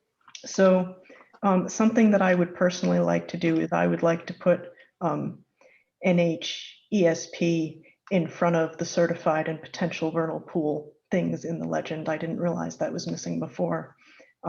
In potential vernal pool, we actually have point instead of pool, so I need to fix that. We've discussed that we're going to change land under water bodies and waterways to delineated stream area. And that the second delineated bordering vegetated wetland boundary line on here is supposed to read area instead of boundary line. That's the green box. Yeah. Oh, I'm sorry. I'm highlighting it over here and not remembering that I'm not sharing my screen anymore. Do you want me to bring it back so we can look at it together so that we know what the legend looks like? For clarification, this is Tessa. You're going to retain the delineated border and just get rid of line and say area. Is that? Right. We're going to get rid of boundary line and say area because that's what that one was. Or the green polygon. Mm. And the blue polygon will be labeled stream area. Right. And then of course we'll have to update the date on the plans, which is in note 1. Okay. Okay.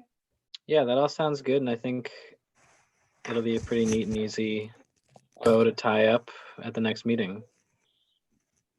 And I think Miriam had found one missing, oh, right, the whole, yeah, it was an and, but that's gonna be changed to Right. Right. stream area anyway, so I guess that's. Okay. So, gosh, well, this should be quick. We'll do this in January. Tessa, do you have our calendar in front of us? It's the 14th. I'm trying to, need to get the email open or the internet open so I know which date that would be. Let's see. So we have on January 14th, we have an 8 p.m. hearing for Montague Carver. And that might be the only one in January. Why So don't not we- at 8 p.m. Okay, how about at 7:45? I'm guessing this should be very fast. So I'll make a motion that we move this, we continue this to 7:45 on January 14th, 2021. Can I have a second? I'll second. Seconds. Miriam seconds. Thank you. Okay. Did you ask Maria if it was okay to continue? It's okay. Just gotta make sure. I'm not Takes going to win two. this argument, so please do. Okay, there's my little cheat sheet. So I'll do a roll call. Cregan, Aye. David, Aye. Defont, Aye. Harrington, Aye. Jake's aye. Well, thank you, everyone, and Emily Thank you. for helping with all of that. I'm really sorry about the typos. Well, all good in the end. Okay, so on to January. And we'll finish the rest of our meeting. Right. Thank you. Thank you. Good night. Oh, night, and everyone. just, I guess, related to the ANRADs, for the commission to know that the Leverett West and Pratt Corner South, the DEP's comments has come in, so that. So the checks were found. Yes. Yes. Yeah. Not at the They're in Boston somewhere. They were Boston's a found. big place. Though Penny, I do owe you the two other pages. I just was trying to do things like get you this plan first. You're a busy woman.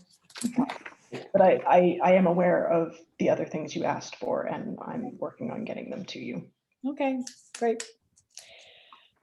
Okay, so we will move on to the other topics on our agenda. Is Mary Lou still hanging in there? I know she has had some No. questions. No? Is she not able to? Usually, she's able to, maybe her phone wasn't working right or something, but for the historical commission meeting, she's able to be audio. Okay, well, Yeah, it looks like she left the meeting about an hour ago. There's a message from her Mhm. that says, "I'll excuse myself now," from 8:04. okay. Penny, Yeah. Penny, this is Yeah. Emily. I am also going to excuse myself at this time unless the commission needed anything else from me. No, you've done a heroic job. Thank you. You all have. And if I may pause, am I correct, Penny, that this is your last meeting? It is my last meeting. Oh, Oh, Well, gosh. may I just say that it's been an absolute pleasure working with you over these years, and it's a tremendous loss to Shutesbury, yes. but I wish you nothing but the best. Well, thank you. I've got to tell you, you are such an incredible asset. Yes. I don't think we could have gotten through these many things that you've helped us with without you. So really grateful for your steady hand in all of this and your great ability to explain things to us in a very clear manner. That's very kind of you, Penny. Thank you. Okay. Have a Wait a good minute. night, everyone. I'll see you Thanks, next month.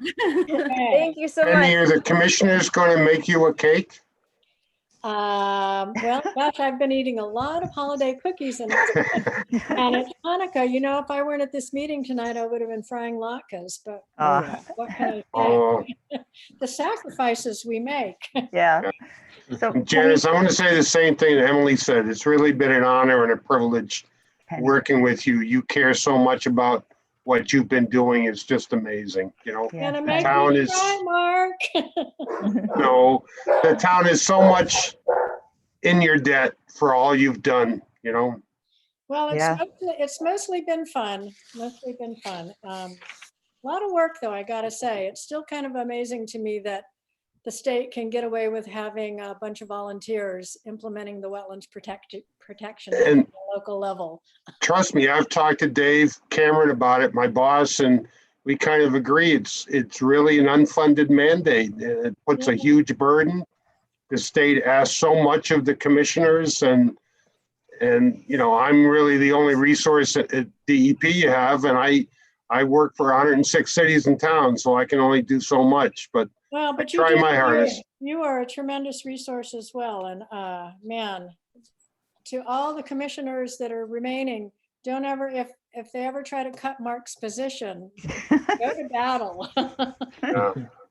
All right, I'll see you guys. And Penny, I hope to run into you sometime. Okay, well, I'm working on updating our open space plan, so I'm still Hooray. doing things for town. Okay, and you still have my phone number and email. Feel free to call me anytime.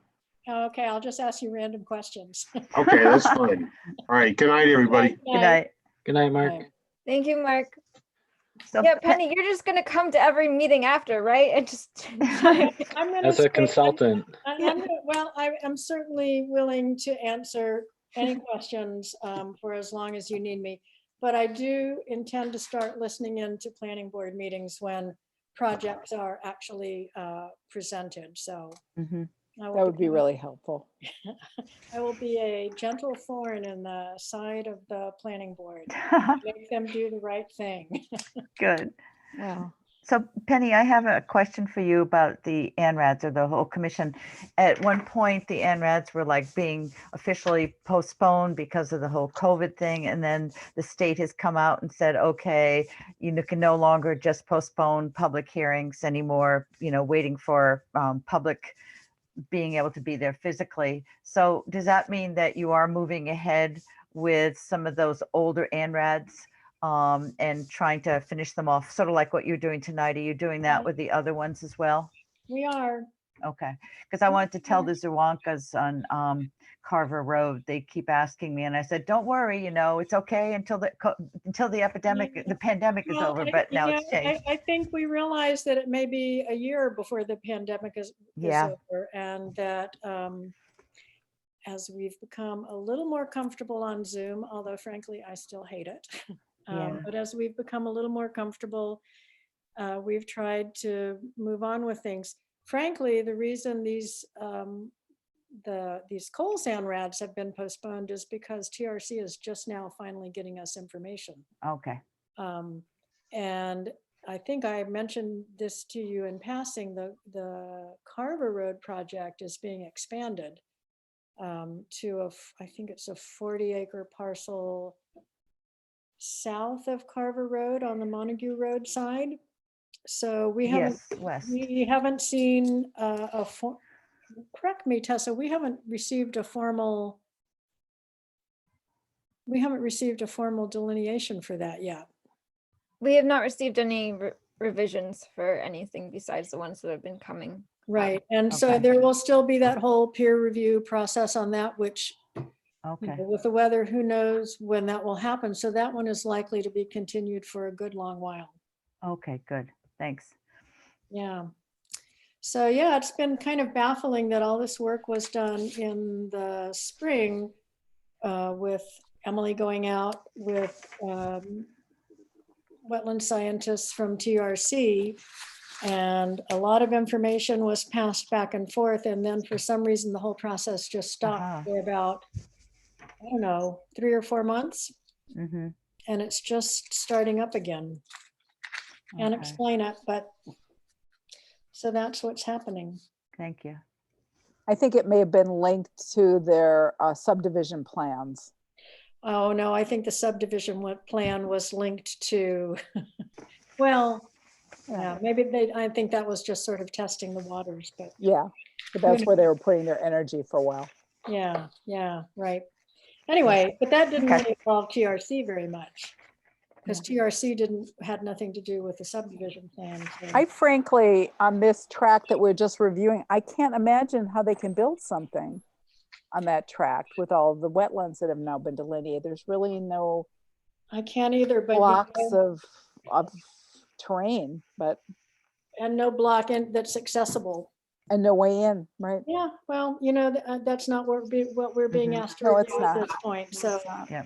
But it's I think our goal is to just make sure the wetlands are as accurate as possible, and then if a special permit comes to the planning board, some of us will need to be there to make sure they do the right thing.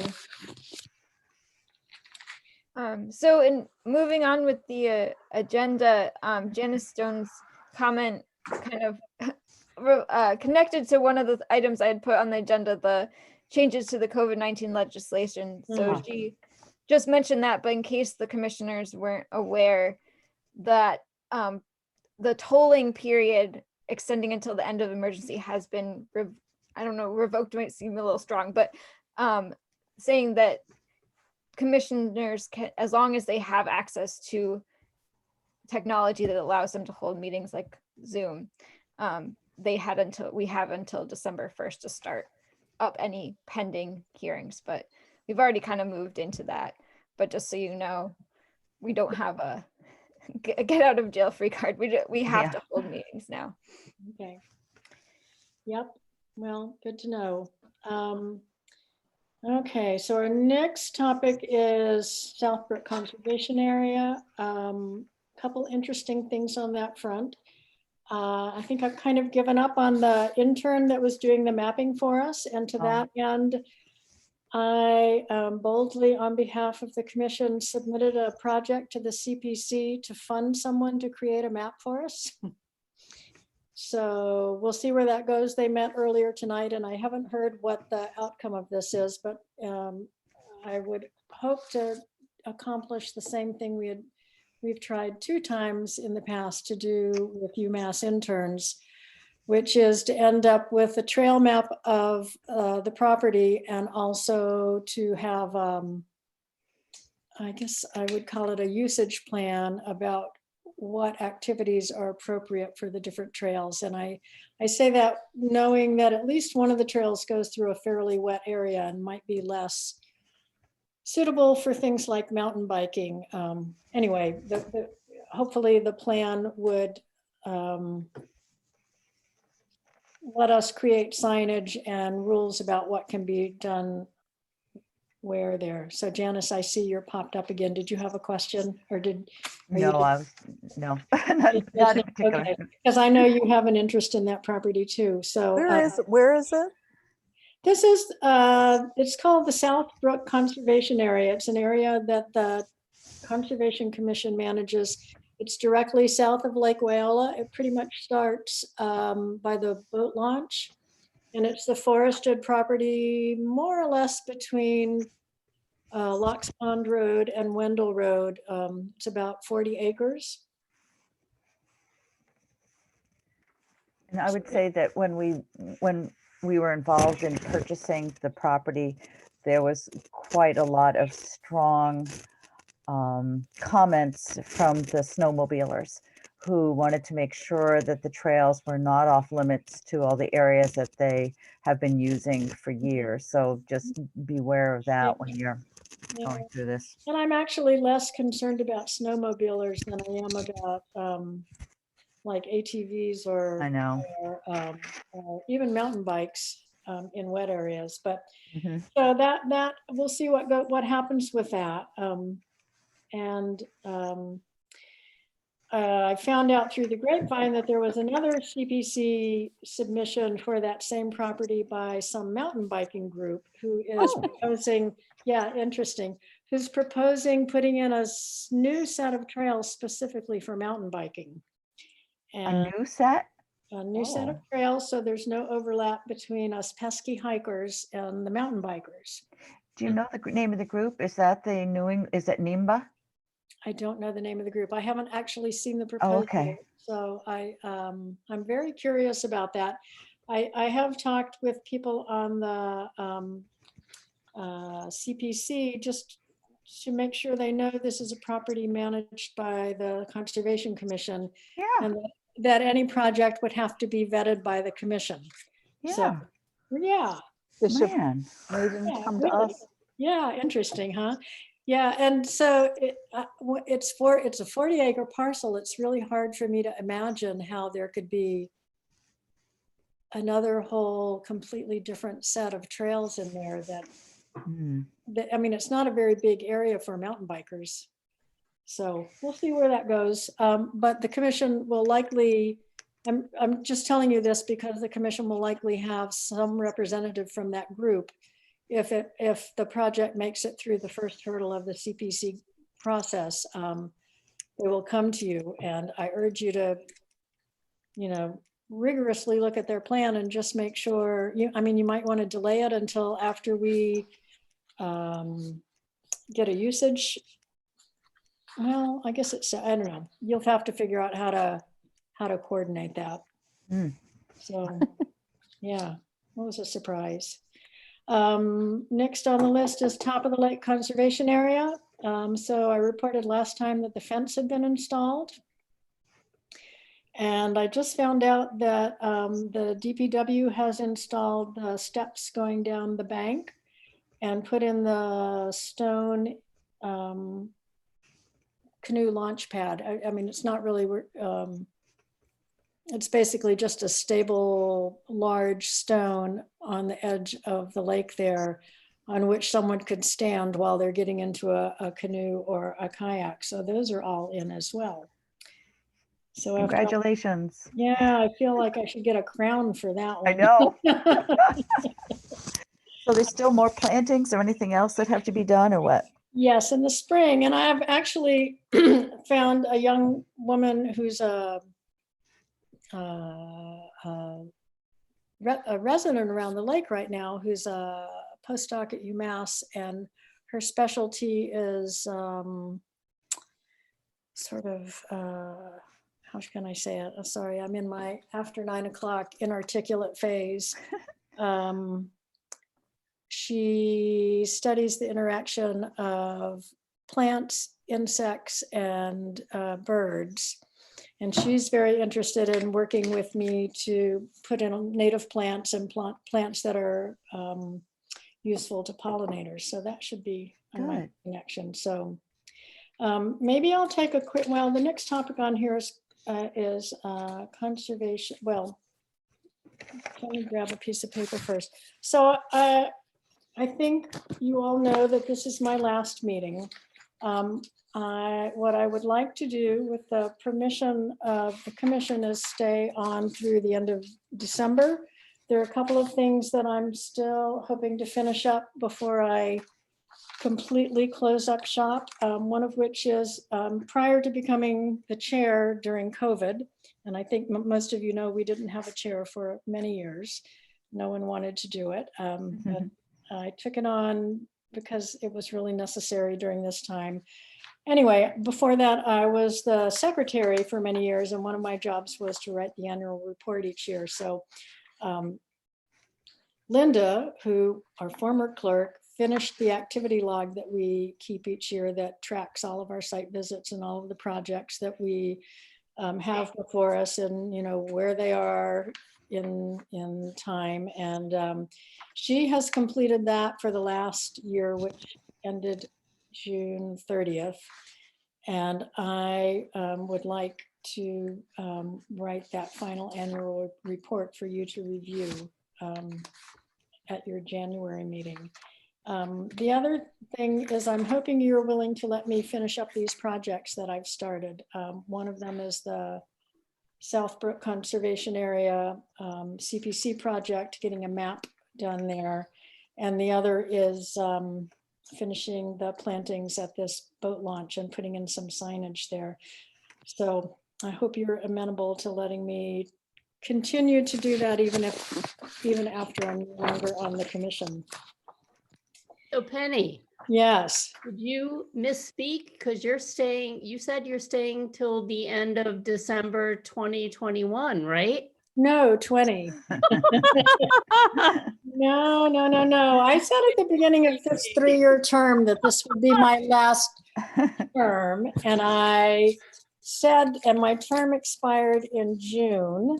And because we had so much transition on the commission, and because Linda stepped down and we needed to find another wonderful clerk, and because things have just been so chronically busy, I have stayed on till now. But I feel like you guys are a good group. You know, with Tessa's help and Mark's help, and I'm there as a resource that you can figure it out. And I'll say this again, when I started, I didn't know a thing. I just asked a lot of questions. So I'm sure you guys can do that. Especially if you keep in touch with Mark Stinson. He's an excellent resource. Yes, I like Mark. He's always so gruff. Yes. But that's a good guy. On our agenda is commission membership, and I would like to recommend that we put a notice out again and get people, give people a chance to throw their hats in the ring. Don, I know you've thrown your hat in. I really feel like we should look a little further. I'll be frank, Don, your sort of chip on your shoulder gets in the way of you being effective at some of this. And so I have personally some hesitancy about you rejoining the commission. I know you know a lot, but you just, you can be really abrasive. And I am reflecting back on your interactions with Tessa prior to the last meeting, and they were just really rude. And so I had to say that. I'm sorry, I like you, and I know you know a lot.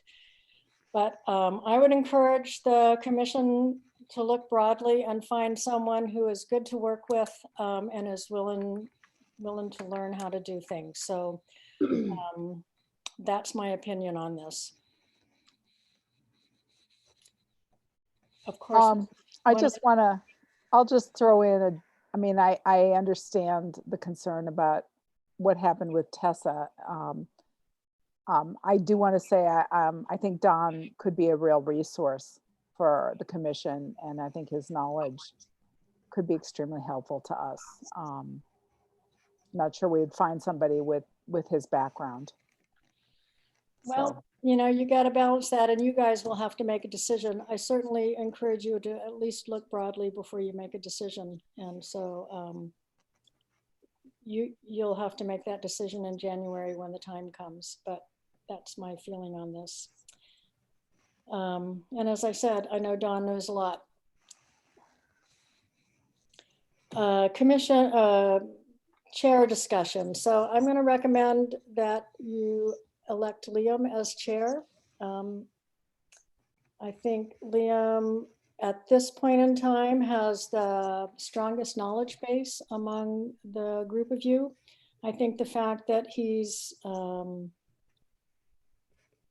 working on a master's degree at UMass that aligns with many of the goals of the commission, and he is doing an internship at Kestrel makes him a really good candidate for this. And he has said he's willing to do this. He gave me the caveat that he may be leaving after June when he finishes his stint with Kestrel, but I feel like he would be the strongest candidate, and I urge you. I'm happy to step down today as chair and move forward with this so that you have someone in place for your January meeting. You know, I talked with Liam a couple of times about this, especially in the time that we're in right now with COVID. It's a lot more work to be chair than it is typically because everything's just so much harder to do online the way we're doing it right now. And then there's just that fact that for all of us, we're much busier right now than we've ever been in a December before with all these Coles projects and just other things as well. They just keep coming at us. So So maybe what I will do is just say I will resign as chair at this moment in time, and that I move that you vote Liam in as the chair of the commission to replace me. I second that immediately. That would have been my first choice. And Thanks, Robin. I think all of you can rise to the occasion with time, but I do think Liam would be great right now. Can we do a roll call on that? Cregan? Abstain. David? Aye. Stefan? Aye. Harrington? Aye. Jake's aye. Okay, it's all yours, dear. Okay. Congratulations, I bet Liam. oh, thanks. Yeah. I'm thrilled. Well, I think you'll find it very rewarding. Once I stepped up, well, I would say in the last couple of years when we've lost many commissioners and I really had to sort of step up, I learned so much more. And Liam, I think you'll find that that's true. And I think, as I said to you earlier, it will serve you well in whatever you do next. Yes. Even if it's for 6 months. So. Yeah, I agree. And I appreciate your confidence in me. I know you'll do a good job. Yay. Okay. Yay. Congratulations. Town budget requests. Is there anything we need to talk about there, Tessa? So this was discussed at a previous meeting, but I don't think we ever did a vote to approve going forward with the same amount, requesting the same amount, or if the commission wanted to request a higher amount than last year. So last year's budget was $1,164. What a random amount. I'm not sure how that came to be, the amount. I But think they do like a 1%, 2%, or 3% increase each year, so it's odd amounts.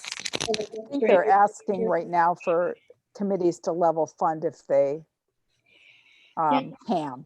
I think we have not asked for an increase for a couple of years, and I think that this has been an adequate amount. Especially since you're getting funding through your notice of intent filing fees, right, to help with peer reviews and right, other sorts of things. right. Well, the peer review money comes in, as you know, Janice, 53G? separately, a separate pot, but Okay, yeah. yeah. But there were, hefty filing fees paid for all of these. I guess 6 ANRADs that came before us now. And does that go straight into our account or does that go to the town? It goes to the Wetland Protection Act fund. The peer review money or the general? The fees. The fee goes into the, what is it called, Tessa? Wetland Protection Act fund. Restricted. And it can be spent on many things, but there are some rules about what it can and can't be spent on. And I always rely on the clerk to remind me what those things are. It's basically anything directly related to processing, administrating, reviewing Wetlands Protection Act permitting. So you can't do anything under a bylaw, can't do any open space or anything like that. But anything related to Wetlands Protection Act permitting, including training specifically along that line, is covered. Oh, that's right. We've often used it for MACC classes. So, and again, I encourage especially you newer commissioners to take advantage of that resource. There are a lot of great opportunities out there. So I'll move to recommend that we ask for level funding for our budget request. This is Mary, second. Okay, let's do a quick roll call. Cregan? Aye. David? Aye. Stefan? Aye. Harrington? Aye. Jake's aye. Okay, I don't have the energy to talk about our wetlands bylaw, but I hope someday things slow down enough that you can. I will just say on that front that one thing that I'm reminded of as we go through these ANRADs, that I'm grateful that there's that the 100-foot buffer zone is protected as a resource area in our bylaw. So. It would be very difficult to get that kind of thing through now. Yep, I know. I know, and so I would encourage you not to fuss with that. Yeah, I think as it stands, the draft does reduce that to 50 feet. So that's something we can discuss. Because with these ANRADs, it's really been effective, I would say. The draft reduces 50 feet for the resource area? Yeah, so currently the 100-foot buffer zone is a resource area, and the draft that we have right now has that reduced to a 50-foot from the wetland edge out. So that 50 feet would still be resource area, but the 50 to 100 would not be. So something to discuss. And I guess one thought I have is it would be worthwhile for the Mary, David, and Miriam to review the draft, maybe. So you can get a sense of it. Right. Yeah, I looked at it. I wondered about why reducing the that resource area. I liked that it decreased the required size for a bylaw protected wetland. It went from 1,000 to 500, which I think is helpful for small isolated wetlands. No, I agree with you, Miriam. Yeah, well, I would think long and hard before reducing the size of the what is protected as a resource area at this point.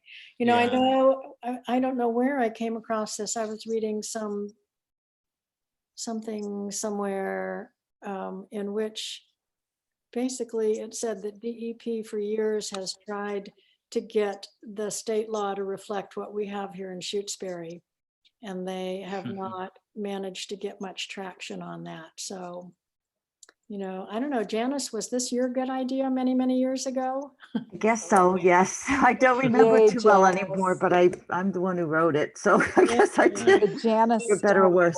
But I think I'll be happy to look at that draft if somebody can send it to me. Yep. Yeah, Yes.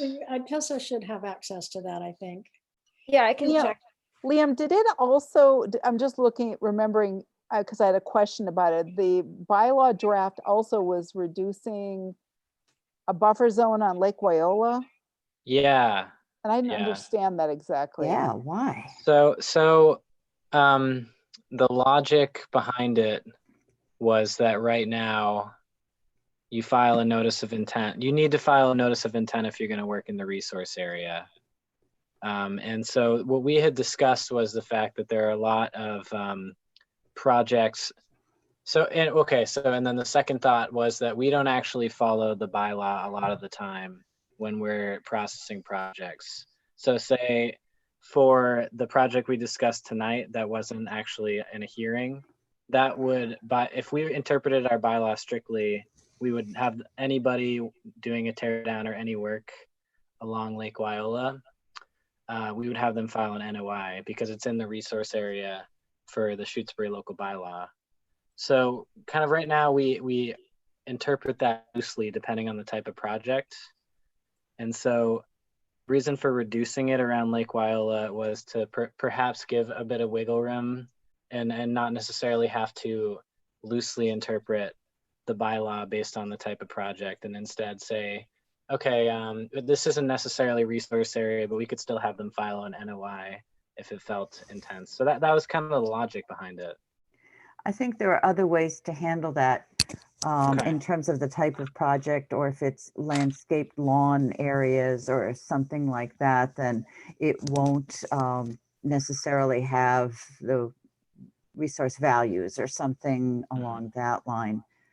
Because you don't want to see that 50 to 100 foot around Lake Wyola more paved.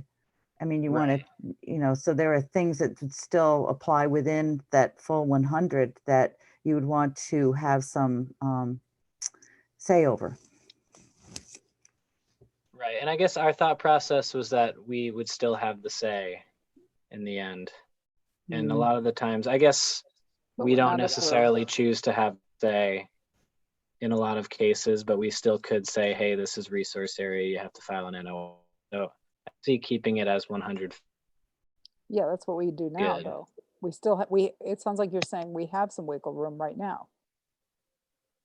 I or that suppose you you're take right. it. Or, you know, just to technically be correct, you can write something in that says that it, you know, it can be up to the commission to decide when, if a notice of intent is required, if the project is considered a minor impact and doesn't, you know, alter any, permanent wetland habitat or something along Yeah. that line. Give yourself it in there. Yeah. Yeah. So I guess this, and a lot of this came out of discussions with Linda, feeling Mhm. like she needed to ask applicants to file a notice of intent every time, or Mhm. that it was just strange that we weren't asking them to file a notice of intent every time for projects around the lake. Mhm. So that's Mhm. kind of where the idea came from. Yeah.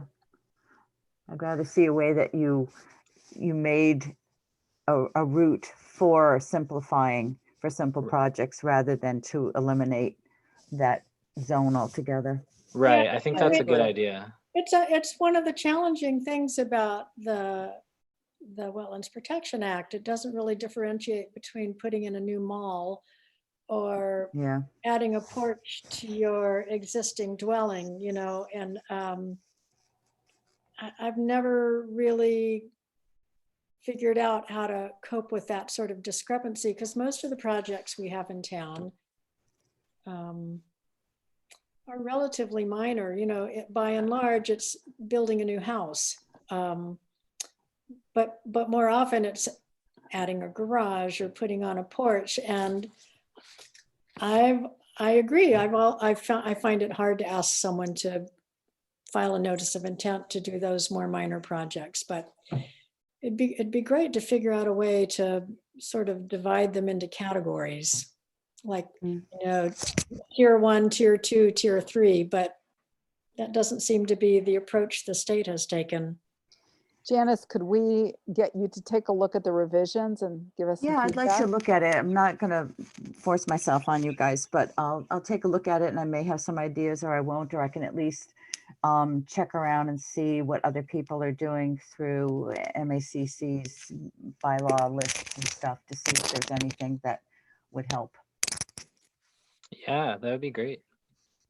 Yeah, If you it might can send me a be copy. interesting at some point before you finalize things to also send it to someone like Emily Stockman, who Yes, works with lots and lots of towns and sees lots of bylaws, to just ask her if she has any feedback on what you're drafting. good idea. Cool. So it sounds like we'll send it to Mary and Janice and then have a discussion when we're less tired at a future date.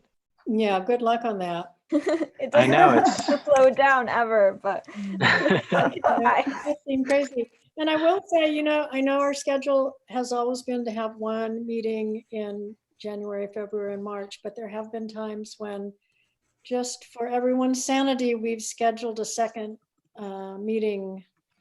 Sometimes it's just to do housekeeping. So you can have sort of a working session to sort out things that need to be sorted out.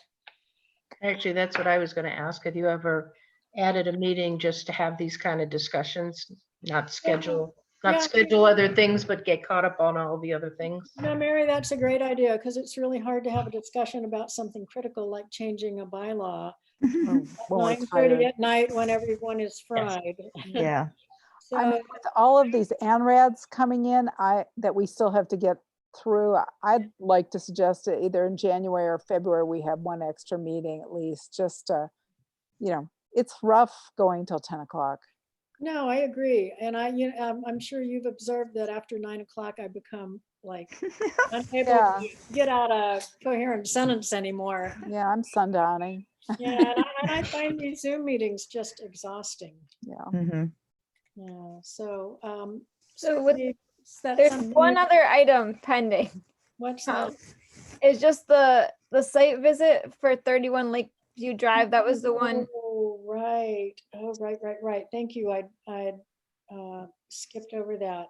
So in my drivings from home to the co-op, I have been noticing as I drive by a house at 31 Lake Drive or Lakeview Road, that each time I went by, more trees were cut. And this is I don't know if you know Shutesbury very well. It's a tiny little cottage it's the second house beyond Locks Pond Road as you turn to the co-op.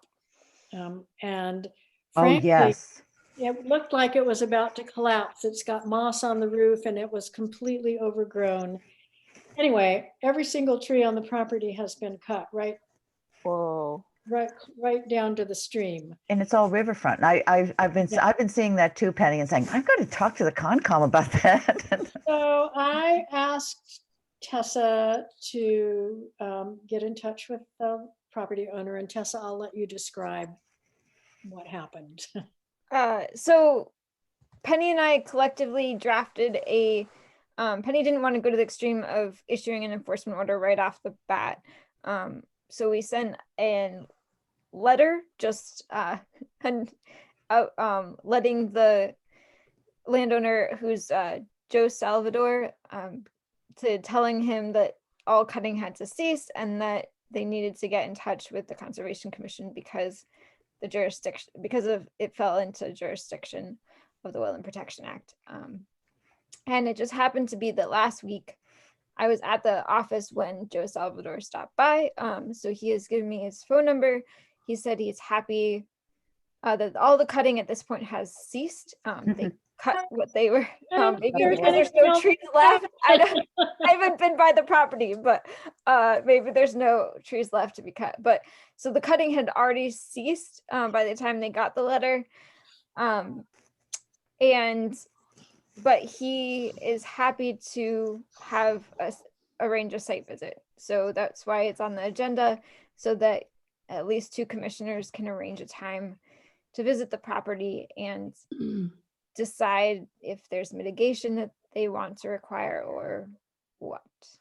My concern is that he has pretty much scalped the property, and I can't see, but I can see from the road up to the house and a little beyond the house, but I'm concerned about erosion getting into the stream at this point with no protective vegetation on the site. So I do think it's important for a couple people to go out there and take a look and figure out whether erosion control needs to go in or straw mats need to go over this for the short term.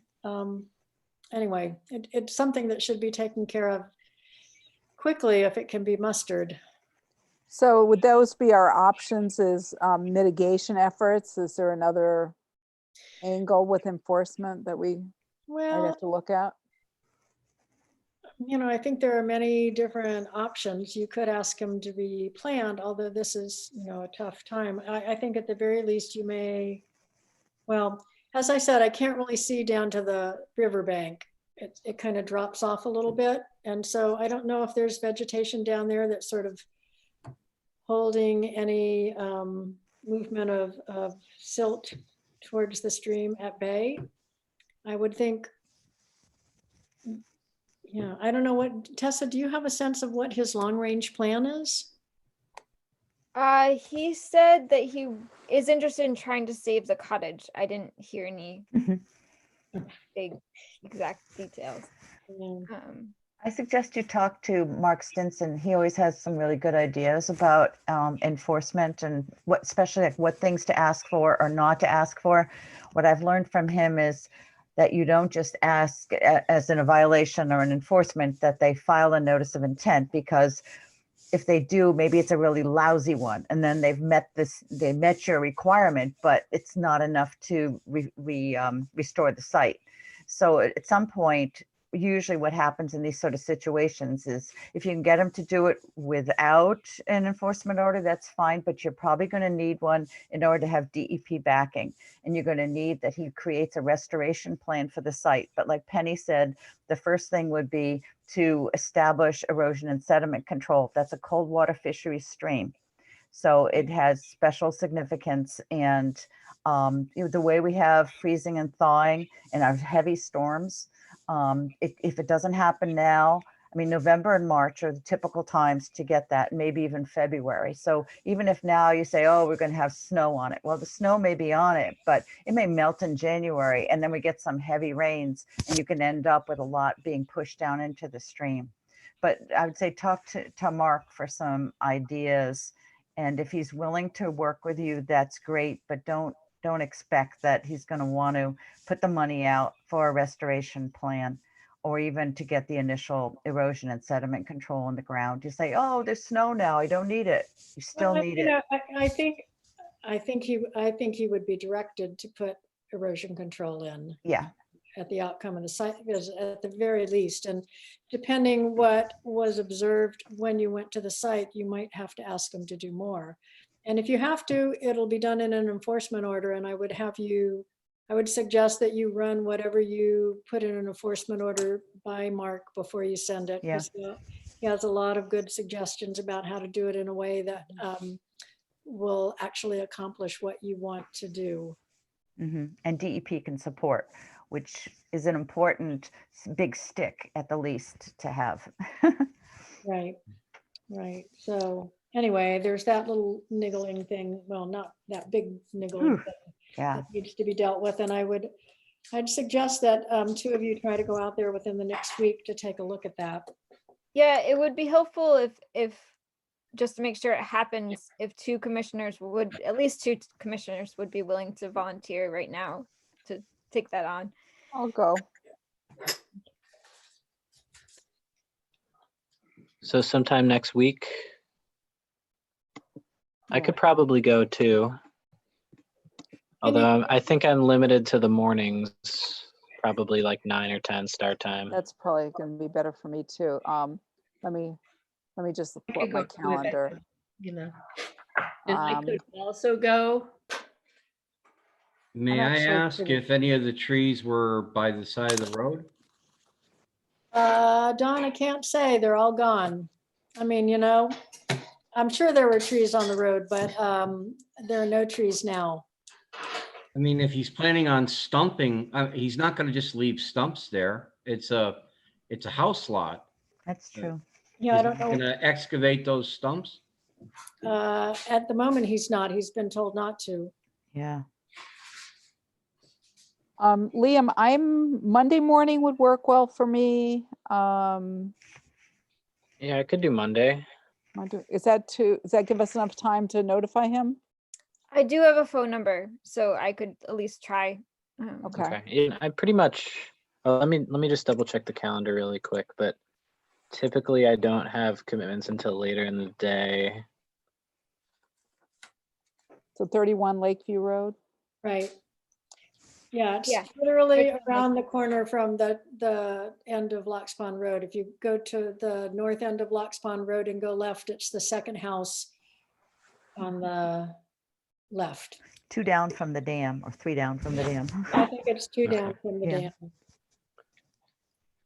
So yeah, pretty much any morning around 9 or 10 works for me. Why don't we do 10 on Monday, the 14th? Okay, sure. And Tessa, do you have time tomorrow to be in touch with him? Yeah, I'll give him a call tomorrow and hopefully get an answer so that let him know that that's what you're hoping for. And if he can't be there, if you can at least get permission for the commission to visit the site. Yeah. Okay, sounds good. Yeah. If you guys go, take pictures. You're gonna need them. Pictures would be helpful for the enforcement order. Yep. Well, I hope there's not too much snow. It'll still show lack Yeah. of trees, Yeah. the distance to the stream, what it looks like right near the stream, whatever, you can do. Whether you can visibly see erosion Yeah. heading towards the stream. Yeah, it's funny because this guy lives on the lake and he told Tessa that he wasn't aware that he needed to see the commission about cutting all these trees. So wow. We do so many site visits on the lake when people want to cut a tree. There are people that are cutting trees on the lake, though, that don't ask permission. No, I know. It's an That doesn't surprise me. Yeah, it's just such a conspicuous spot and there are no trees anymore. Yeah. So yeah, because of a Leverett concern about tree cutting, I did learn from Mark Stinson that trees cut within jurisdiction are required to either get a tree warden like emergency situation tree warden statement saying the tree has to get down because of danger, or they need to submit a determination. no, that seems harsh. Not the first part, but doing a determination to cut down a tree seems harsh.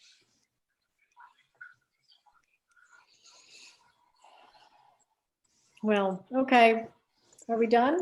Yeah, yeah, I guess one other comment in regards to the commission chair discussion, and we can postpone this, but I guess moving forward, I was gonna ask Penny if you'd be willing to like kind of draft a list of like what the roles that you see are like the components of the Conservation Commission, and that kind of facilitate what different roles different commission members could take on if the commission thought that would be helpful. I think that's a really good idea. Penny and I talked a bit about this verbally today, and about the idea that perhaps we could split up some of the tasks that Penny has been mostly taking on a bit more evenly throughout the commission. So yeah, Penny, if you could share maybe a document that kind of lays out those duties, we could add it as an agenda item and then discuss it at a meeting. Sure, I'd be happy to do that.